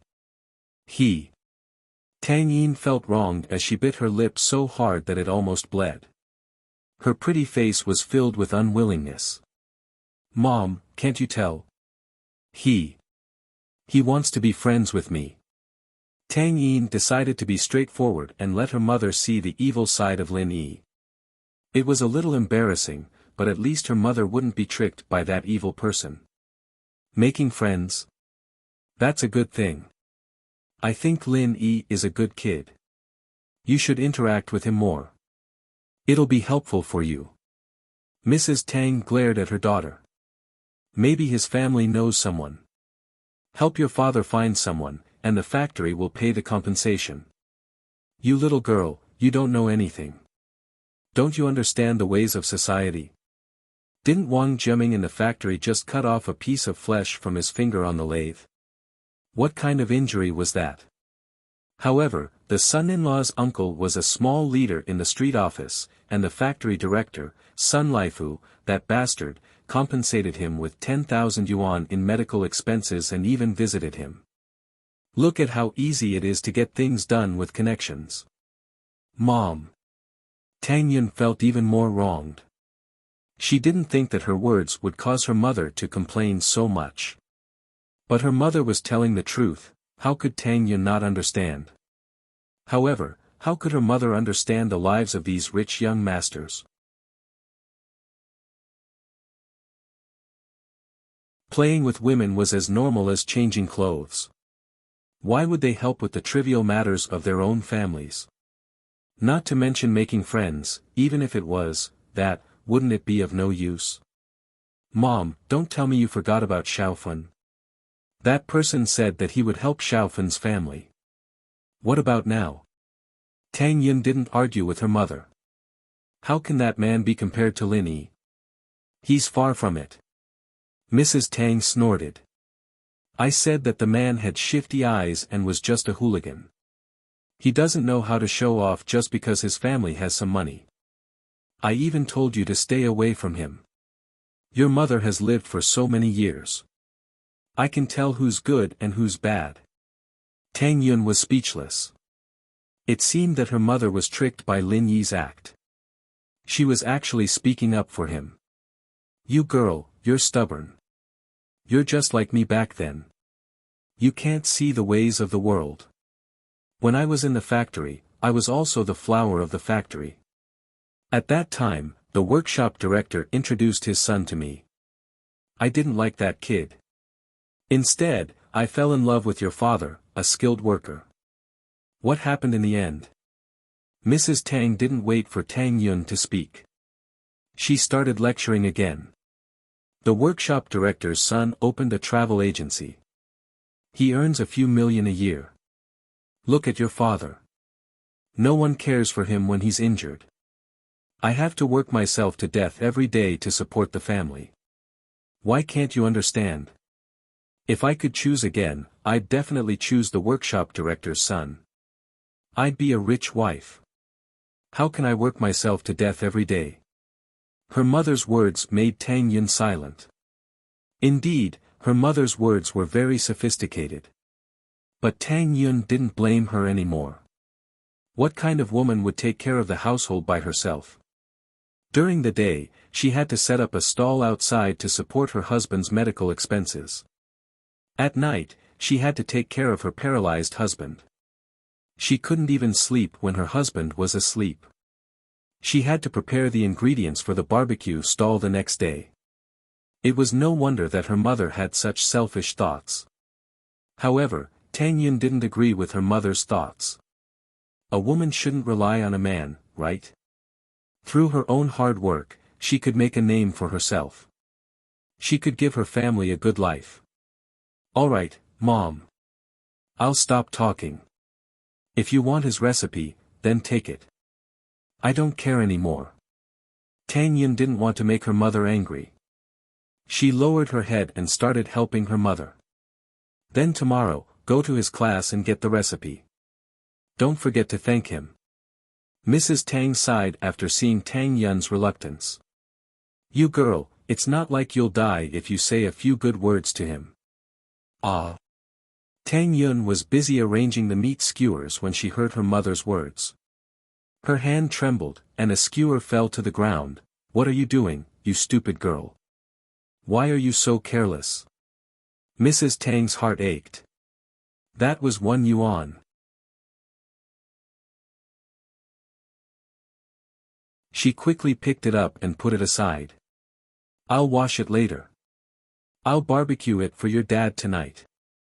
Usually, the family wouldn't bear to eat the barbecue skewers themselves. They would only give it to Mr. Tang if they couldn't sell it or if they weren't fresh. Tang Yun and her mother wouldn't bear to eat it. Mom, I don't want to get it. Can't you just ask him to bring it himself? Tang Yun didn't want to go to Lin Yi. Asking her to go to Lin Yi herself? What was wrong with that? Mrs. Tang almost died from anger at her daughter's words. He gave us the recipe, and you want him to bring it himself? What are you thinking? Do you think he owes you? But. Tang Yun lowered her head and pouted. She was unhappy. Girl, if you don't want to go, I'll go tomorrow. Mrs. Tang said helplessly.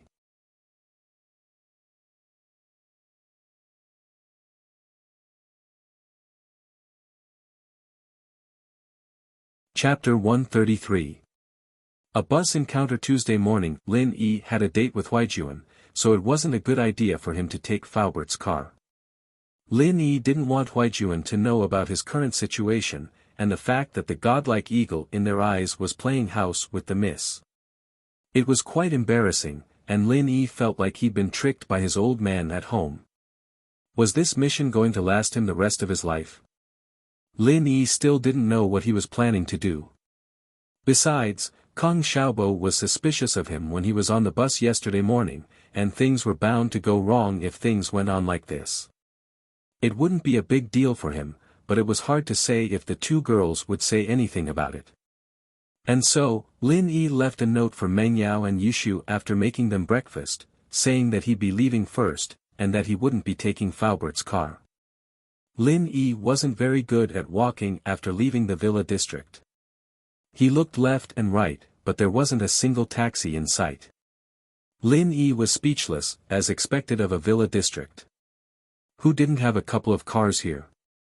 It'd be weird if there were any taxis waiting to pick up passengers. Lin Yi had no choice but to walk on foot. He walked quite a distance, and finally found a bus stop at the end of the street. There was only one bus here, a sightseeing bus or something. There wasn't a stop for Songshan's first high on the bus, and it seemed like he'd have to ask after getting on the bus. The sightseeing bus was quite fast, and it didn't take long for it to arrive.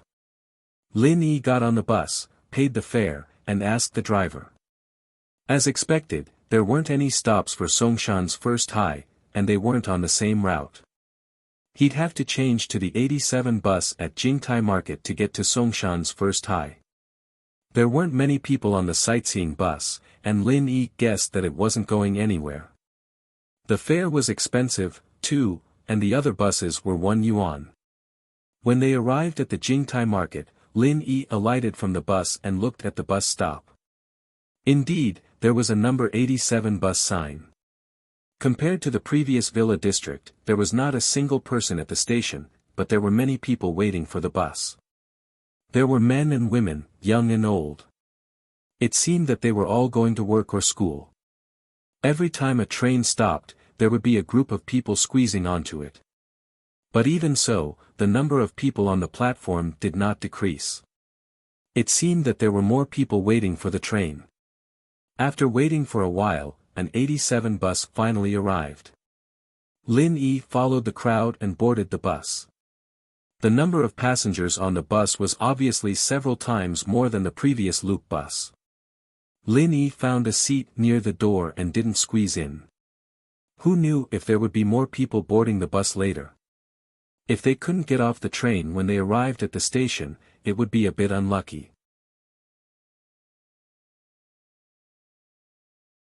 The bus stopped at the slums area. This was one of the old districts that hadn't been renovated yet. Most of the people living here were poor. They all lived in single-story houses. Lin Yi looked out of the window and was surprised to see Tang Yun's figure. She was wearing a clean school uniform and a canvas backpack. Her whole body was slender and elegant. Under the morning sun, her beautiful black hair had a leaf-shaped hairpin that shone with a rainbow light. It gave off the vibe of a manga girl. It was filled with a strong school style.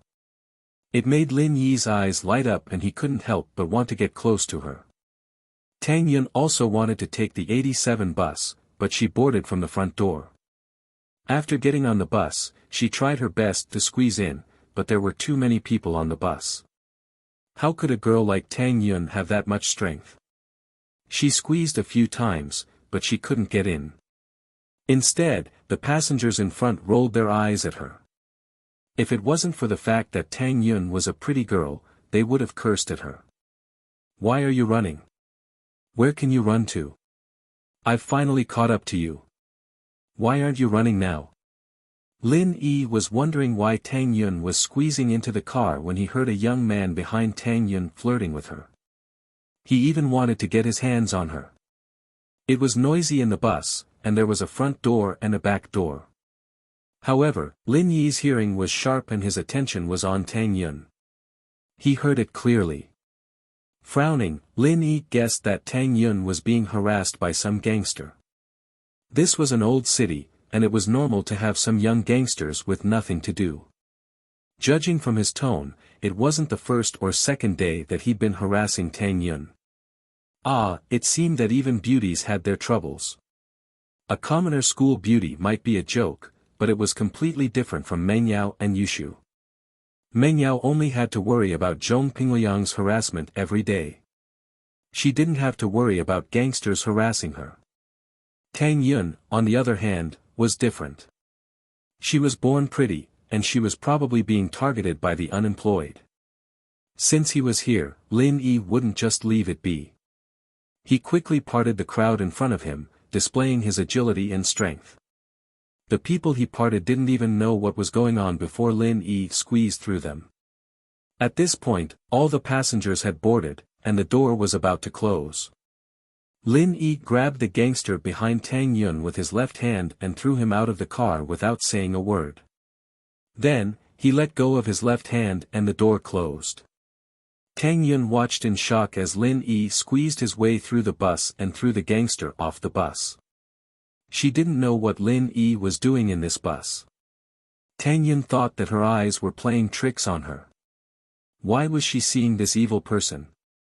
Didn't people pick him up every day?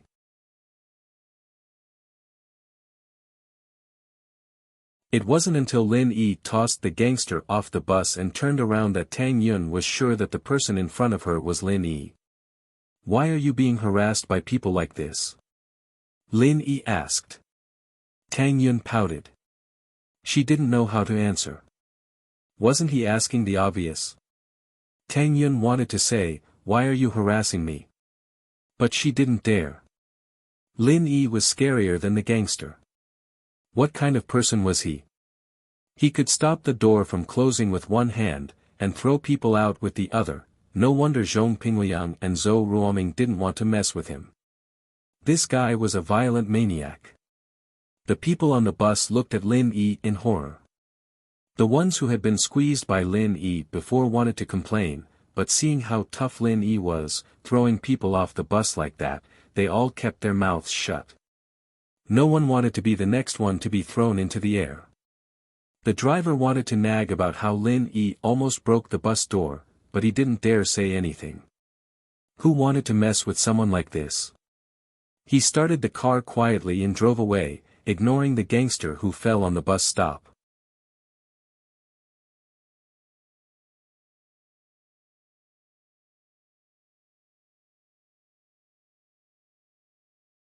Chapter 134. To lose one's head. Fuck, who threw your grandpa out? Do you want to die? I'll fuck you up. The young man got up from the platform, rubbed his butt that was hurting from the fall, and cursed fiercely at the bus that was going away, causing a group of young and old men on the platform to burst into laughter. Laugh? What are you laughing at? Do you want to die? The young man was embarrassed by the laughter. He turned around and glared at the crowd before leaving. On the bus, Tang Yun ignored Lin Yi, lowering her head and not making a sound. Who knew what she was thinking? Lin Yi stood on the side, letting his imagination run wild as he breathed in Tang Yun's youthful scent. Lin Yi had to admit that Tang Yun was outstanding.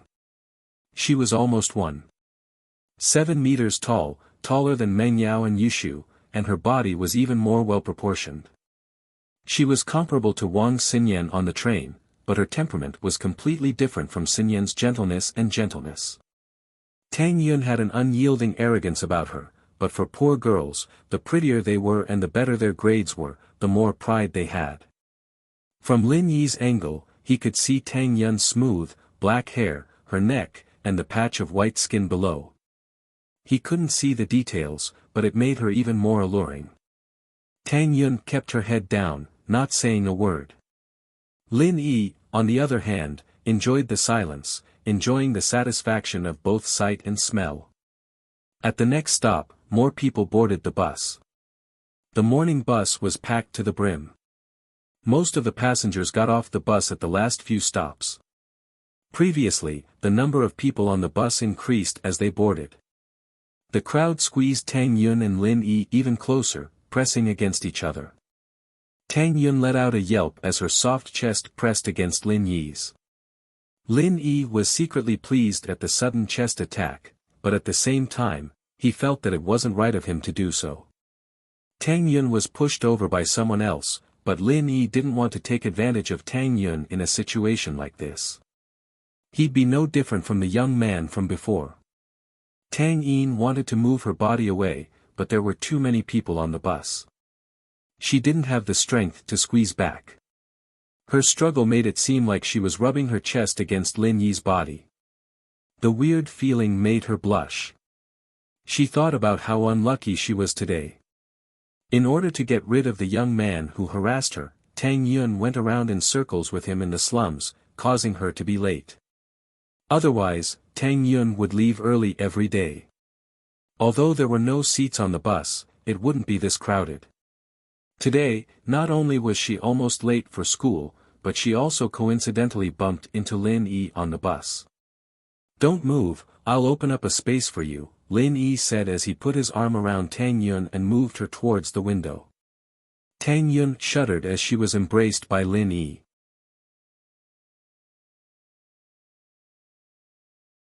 She wanted to resist, but seeing Lin Yi's clear eyes and his intentions, she couldn't help but shut her mouth. Did he really want to help her? She could only hope that was the case. Tang Yun was protected by Lin Yi to the window. Lin Yi suddenly used his arm to open up a space for Tang Yun, and the two separated. Although Lin Yi was reluctant, he didn't like this way of taking advantage of others. Looking at Tang Yun's unwilling look, she wouldn't feel at ease even if she took advantage of others. The people on the bus could only glare at Lin Yi's actions. The bus was already crowded, and he still wanted to open up a space to please his girlfriend. Wasn't that a bit immoral? Someone wanted to blame Lin Yi. Of course, these people came after they got here, and they didn't know about Lin Yi's glorious actions. They were just about to speak up when a kind-hearted person next to them stopped them. "Don't stand up, there was a young man just now," and he threw him out of the car. The person who wanted to stand up quickly shrunk his head. What a joke, it was better not to provoke this kind of person. He could open up a space because he was strong and capable, why should they care about it? However, Lin Yi and Tang Yun's current position was a bit ambiguous. Other than this special environment, if it was in any other place, Lin Yi's embrace would look like a scene of a hoodlum teasing a female student. Tang Yun lowered her head, and her heart wasn't calm. She was a bit nervous and a bit surprised. Lin Yi really didn't take advantage of her further.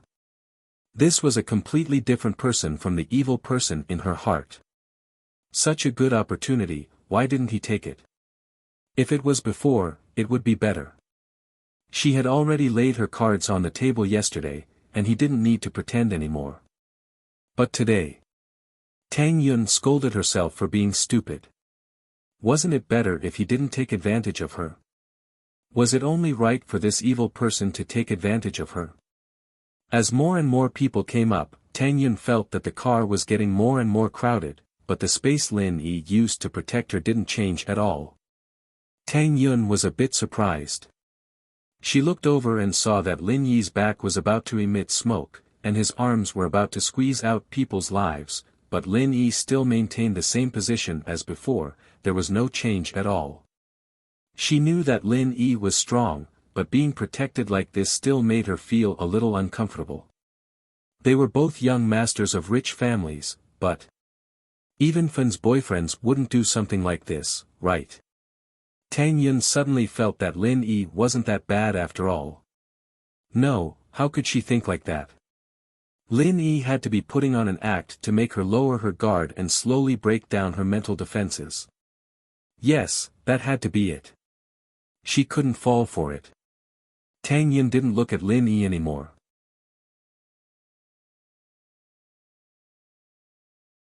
She lowered her head, but her mind was blank. "We're arriving at Songshan's first high school, please get ready."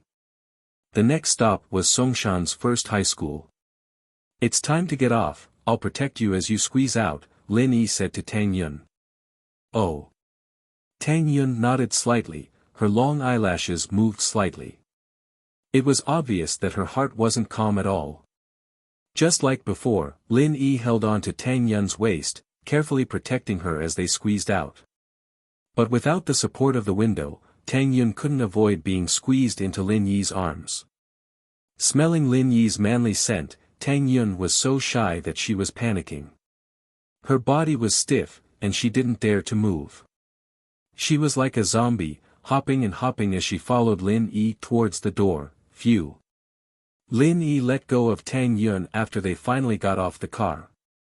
He let out a breath of relief. This was much more tiring than squeezing in the car by himself.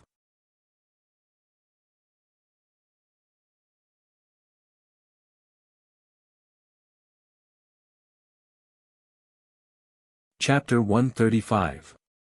Who was stalking who? Could it be that after she reprimanded him, he changed for the better? Did he give up on hitting on her? But that shouldn't be possible. The most important question was, why would Lin Yi be on the bus? Didn't he have a private car? Did you sit in the same car as me on purpose? Tang Yun asked the question in her mind. On purpose? Lin Yi smiled bitterly as he rubbed his nose. I got on the bus first, how was I supposed to know that you'd get on at the slums? Do you think I can predict the future? Lin Yi subconsciously touched the jade pendant on his chest. He really could predict the future. It was just that the prediction wasn't very powerful, and he didn't know what it was. He couldn't read the signal, so he didn't know what it meant. Tang Yun blinked at Lin Yi's response. She was right, she got on the bus after him. How could he be so sure that she'd get on the same bus? Even if he knew that she'd take the 87 bus, there was no way they'd coincidentally bump into each other, not to mention that she'd been late to get rid of that little gangster. Could it be that Lin Yi had found that little gangster to stall for time so that he could act out a hero saving the damsel in distress? Tang Yun found the thought laughable. She could tell that Lin Yi wasn't someone who would do something like that. He was an arrogant guy, after all, and wouldn't do something like that. That little gangster had been pestering her for a long time, and Lin Yi hadn't transferred yet. It was almost impossible. Oh. Tang Yun nodded, accepting Lin Yi's explanation. The two really did bump into each other by coincidence. Is there anything else? Lin Yi saw Tang Yun standing in front of him. He didn't know what she wanted to do. Tang Yun froze as she looked at Lin Yi in disbelief. You're not looking for me? Tang Yun was still a bit afraid of Lin Yi. She was protected by Lin Yi on the bus the whole time. She didn't know if Lin Yi would continue to pester her after they got off the bus, but she didn't expect Lin Yi to ask her if there was anything else. Why would I look for you? Lin Yi was also stunned, and then he smiled bitterly. If you say a few more words, you'll be late. Ah. Tang Yun looked at her watch and stomped her foot angrily, glaring at Lin Yi as she ran towards the school. Her face, however, was as red as a fire. Lin Yi's words made it sound like she was pestering him. Wasn't it because he was afraid that he wouldn't leave? Previously on the bus, the little good impression she had of Lin Yi also disappeared without a trace, leaving only endless anger. Looking at Tang Yun's ponytail swaying in the wind, Lin Yi smiled. Youth, it's good. Tang Yun ran to the school gate panting and almost bumped into someone who was leaving. She quickly dodged to the side and saw that it was Zhou Ruoming. Motherfucker, who doesn't wear their eyes when walking? You almost bumped into me.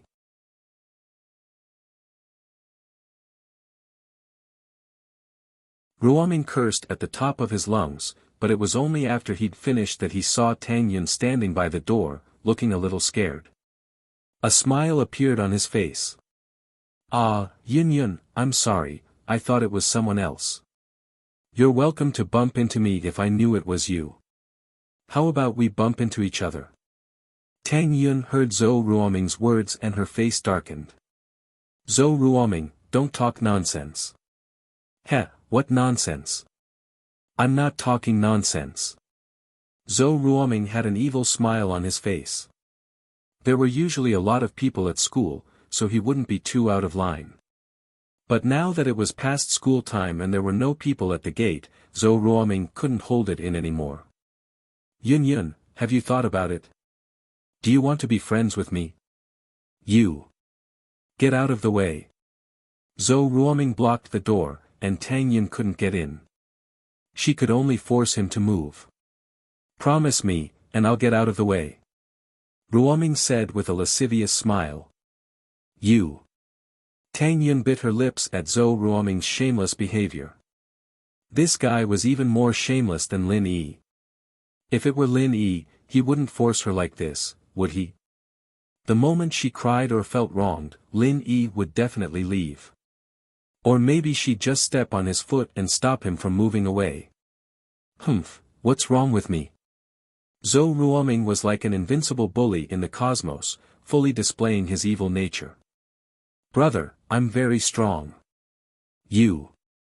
If you don't move, I'll call Lin Yi. Tang Yun couldn't stand Zhou Ruoming's perverted eyes and words. She didn't know why, but Lin Yi's name slipped out of her mouth. Zhou Ruoming's perverted expression froze when he heard the name Lin Yi. He looked around subconsciously to make sure that Lin Yi wasn't there, and started acting cocky again. He had been planning to get his brother, Zhou Ruoguang, to teach Lin Yi a lesson, but before that, he was still afraid of Lin Yi. After all, Lin Yi's slap and the basketball had traumatized him. Fuck, don't use Lin Yi to scare me. Who do you think he is? Your protector. Zhou Ruoming didn't see Lin Yi and started acting tough again. Where is he? Why don't you call him out? Do you think he's your bodyguard or a master? When he comes out, I'll fuck him. Who do you want to fuck? Wang Jifeng was in a good mood after having sex with his mistress. He was patrolling the school when he heard someone yelling, "I'll fuck him," in front of the school gate. He panicked. Wasn't this a slap in the face? Saying such words in front of the dignified academic affairs dean was simply courting death. Zhou Ruoming jumped at the sudden words as well. He turned around and saw Wang Jifeng looking at him with a dark face. He was stunned. It was impossible for him to not be afraid of the dean. Songshan's first school wasn't like the other schools. It was a private school with a strong background. The dean had the power to expel students. Zhou Ruoming didn't want to be expelled.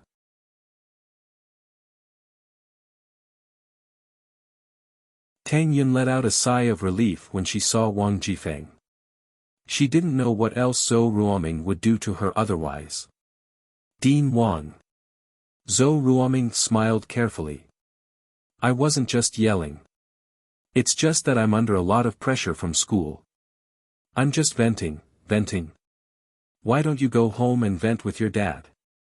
Wang Jifeng frowned. Although Zhou Ruoming's dad was a big shot, Wang Jifeng didn't care about him.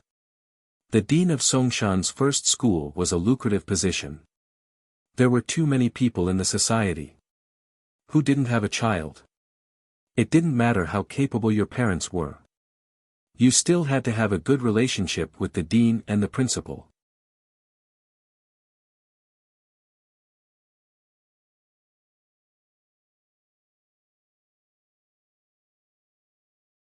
Chapter 136. The couple, what are you waiting for? Are you waiting for me to treat you to tea? Jifeng said, giving Zhou Ruoming a shove. He was the dean of a private high school, after all. Plus, Songshan's first school had a strong background in the province, and was managed by the province.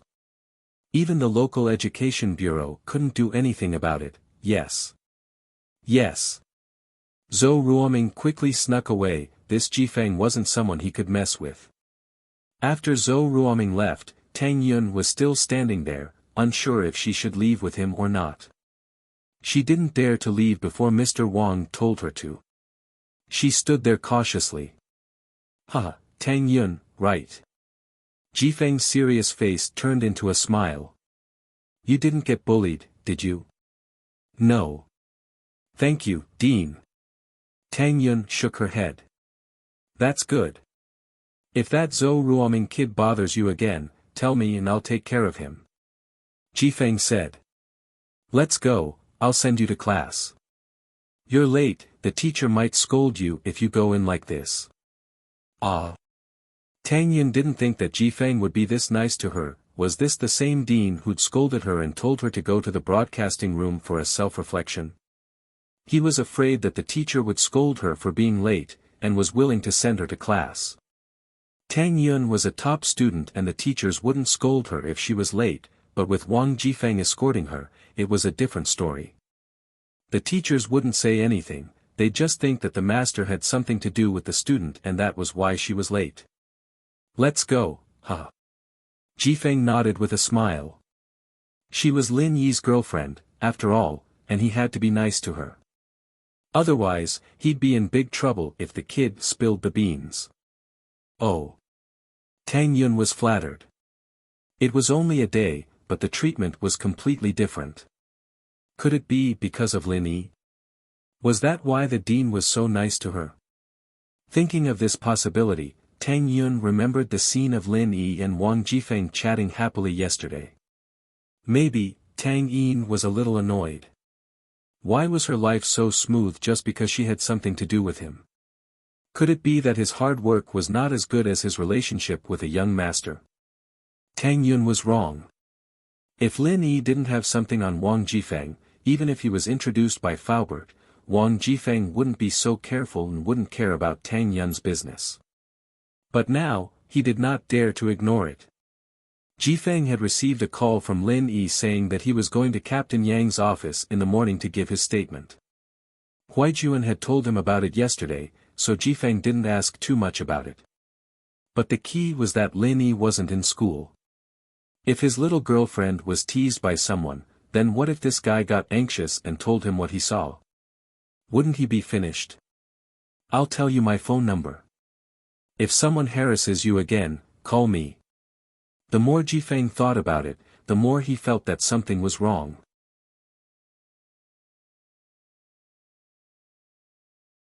He passed the phone to Tang Yun. What if Zhou Ruoming came back after he left? Ah. Tang Yun didn't know what to do. This treatment was too good, wasn't it? She had been in school for 3 years and had never heard of Jifeng giving his phone number to a student, telling them to call him if they had any problems. Was it because of Lin Yi again? Tang Yun was annoyed and said something irrational, what if Lin Yi harasses me? Ugh. Jifeng paused and smiled bitterly, you don't have to look for me if you two quarrel. In front of Tang Yun, he didn't need to act like he was the dean.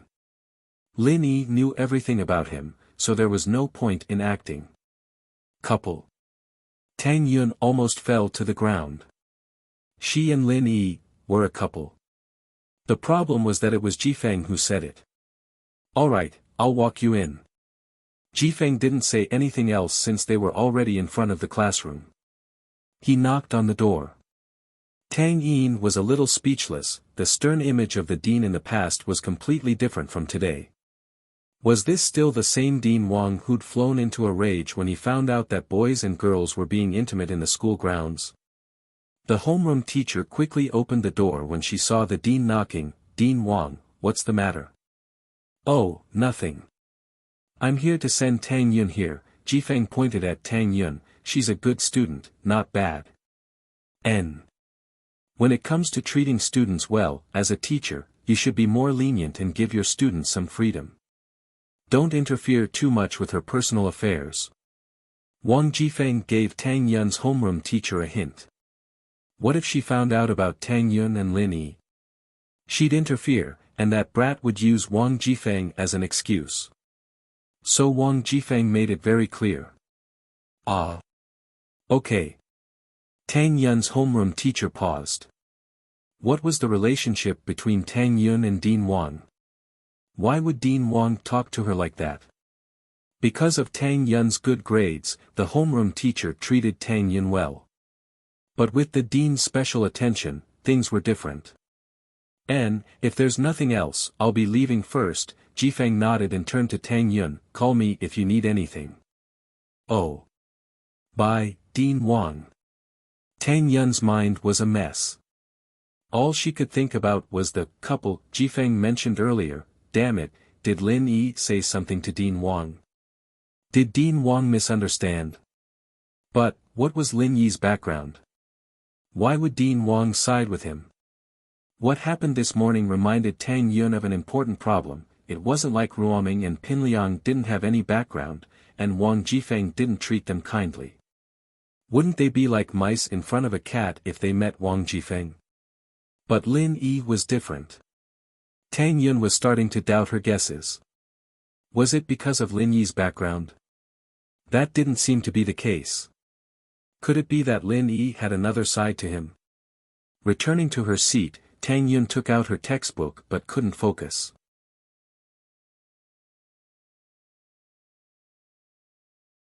Her mind and heart were filled with the scene of Lin Yi protecting her on the bus this morning and Jifeng's weird words. Why was she so unlucky? Why did she have to meet a guy like this right before graduation?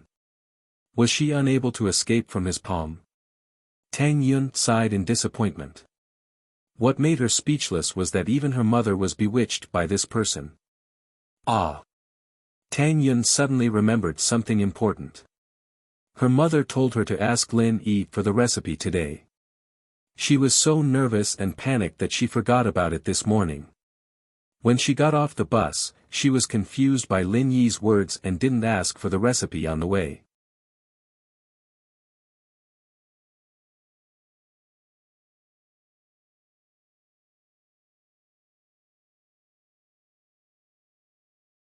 Chapter 137. So it's you. Lin Yi pulled out his phone and dialed up Huijuan as he watched Tang Yin run off. Old Yang, where are you? Lin Yi asked as the call connected. I'm at Wanjia Alley, behind Yizhong. I say, Lin Yi, what did you call me? Old Yang. Why does it sound so weird to me? Huijuan said.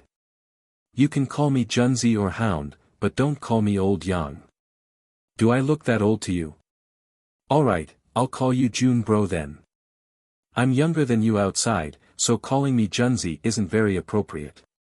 Lin Yi said. I'm here, at the bus stop in front of Yizhong. I'll be right there. Huijuan said. A police car stopped in front of Lin Yi a while later, and Huijuan poked his head out of the window. Get in, Lin Yi. Lin Yi nodded as he got into the passenger seat. Huijuan started the car up slowly. You don't say, the medicine you gave me is really effective. I don't feel any pain at night after taking it for a day. You think it's a miracle medicine? I'm a god. One day and it doesn't hurt anymore. Lin Yi smiled bitterly. It's just a psychological effect, I think. Ah, a little, but it's much better. I can sleep without the painkillers. Huijuan said. It's just a little painful. That's more like it. It was for sure that the pain had lessened, or all of Lin Yi's medicine would have been for nothing. But it was bullshit to say that it would be better in a day. Even Lin Yi wouldn't believe it. But why didn't you take the painkillers? I was thinking about holding it out for a bit. Plus, it's not good to keep taking the painkillers, is it? Huijuan explained. Who told you that? Lin Yi was speechless. There's no side effects, it's just to support you. Fine, it's up to you if you want to hold it out. Fuck, why didn't you say so earlier? Huijuan cried out in regret. The pain from last night had lessened a bit, but it was only a tiny bit. Heh. Lin Yi shrugged. I thought that hounds wouldn't be so stupid. You bastard. Huijuan could only accept his bad luck. Right, did Song come looking for you? Little Song. Ling Shan. Lin Yi guessed that the Song Huijuan was talking about was Ling Shan. Why is she looking for me? Isn't it because of the bank robbery? She couldn't find the suspect, and she made a military order to solve the case in 15 days. Huijuan smiled bitterly. She asked me for help, but I didn't have any good ideas. So I asked her for help. You don't blame me, do you? That won't happen. You want me to help her find someone? Lin Yi narrowed his eyes. Even if Huijuan hadn't brought it up, he'd have to deal with this sooner or later. Peng Zhan had made it clear that Meng Yao was an important part of his mission, and if something were to happen to Meng Yao, there'd be no point in his mission. Naturally, Lin Yi had to get rid of any potential threats. It was just a couple of bank robbers. Lin Yi didn't care about them at all. They were just small fries, and he'd leave them to the police.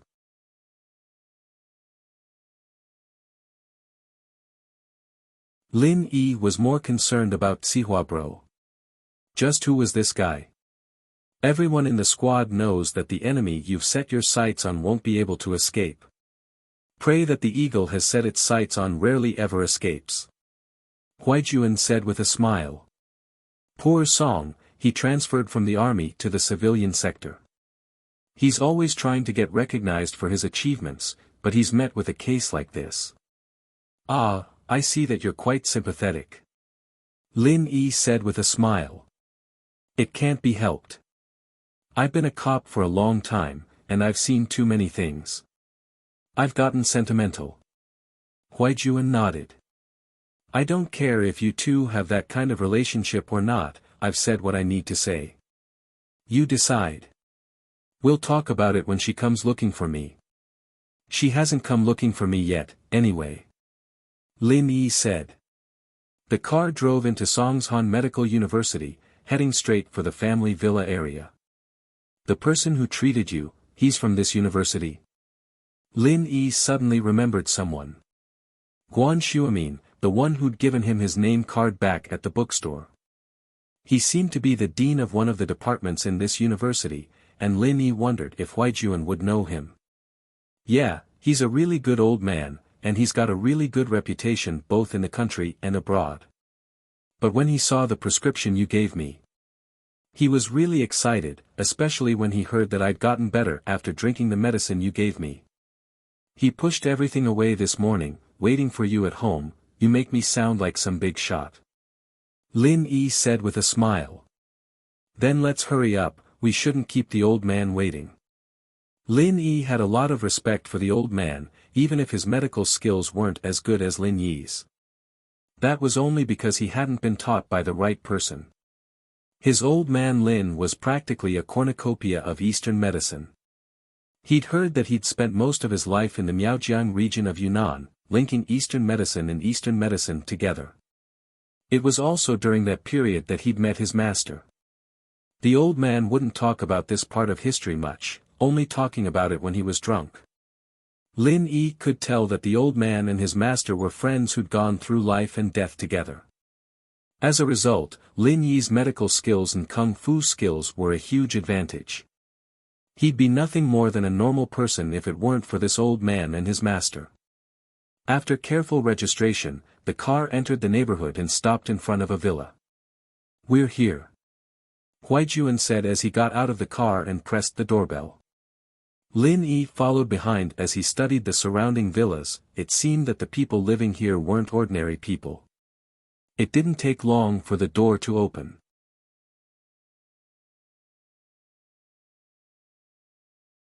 The door could be controlled by remote control, but the owner of the villa still came downstairs and opened the door himself, standing there solemnly with a respectful and solemn expression on his face. Lin Yi looked at the owner of the villa in surprise. The owner, on the other hand, froze at the sight of Lin Yi, a look of disbelief on his face. You're. The young man stared at the young man in disbelief. Ah. Elder Guan, it's me, we met at the bookstore. Lin Yi said politely with a smile. Nice to meet you, Elder Guan. Thank you for coming to pick me up personally, so it's you. I knew it. The old man looked at Lin Yi in shock. I underestimated you back then.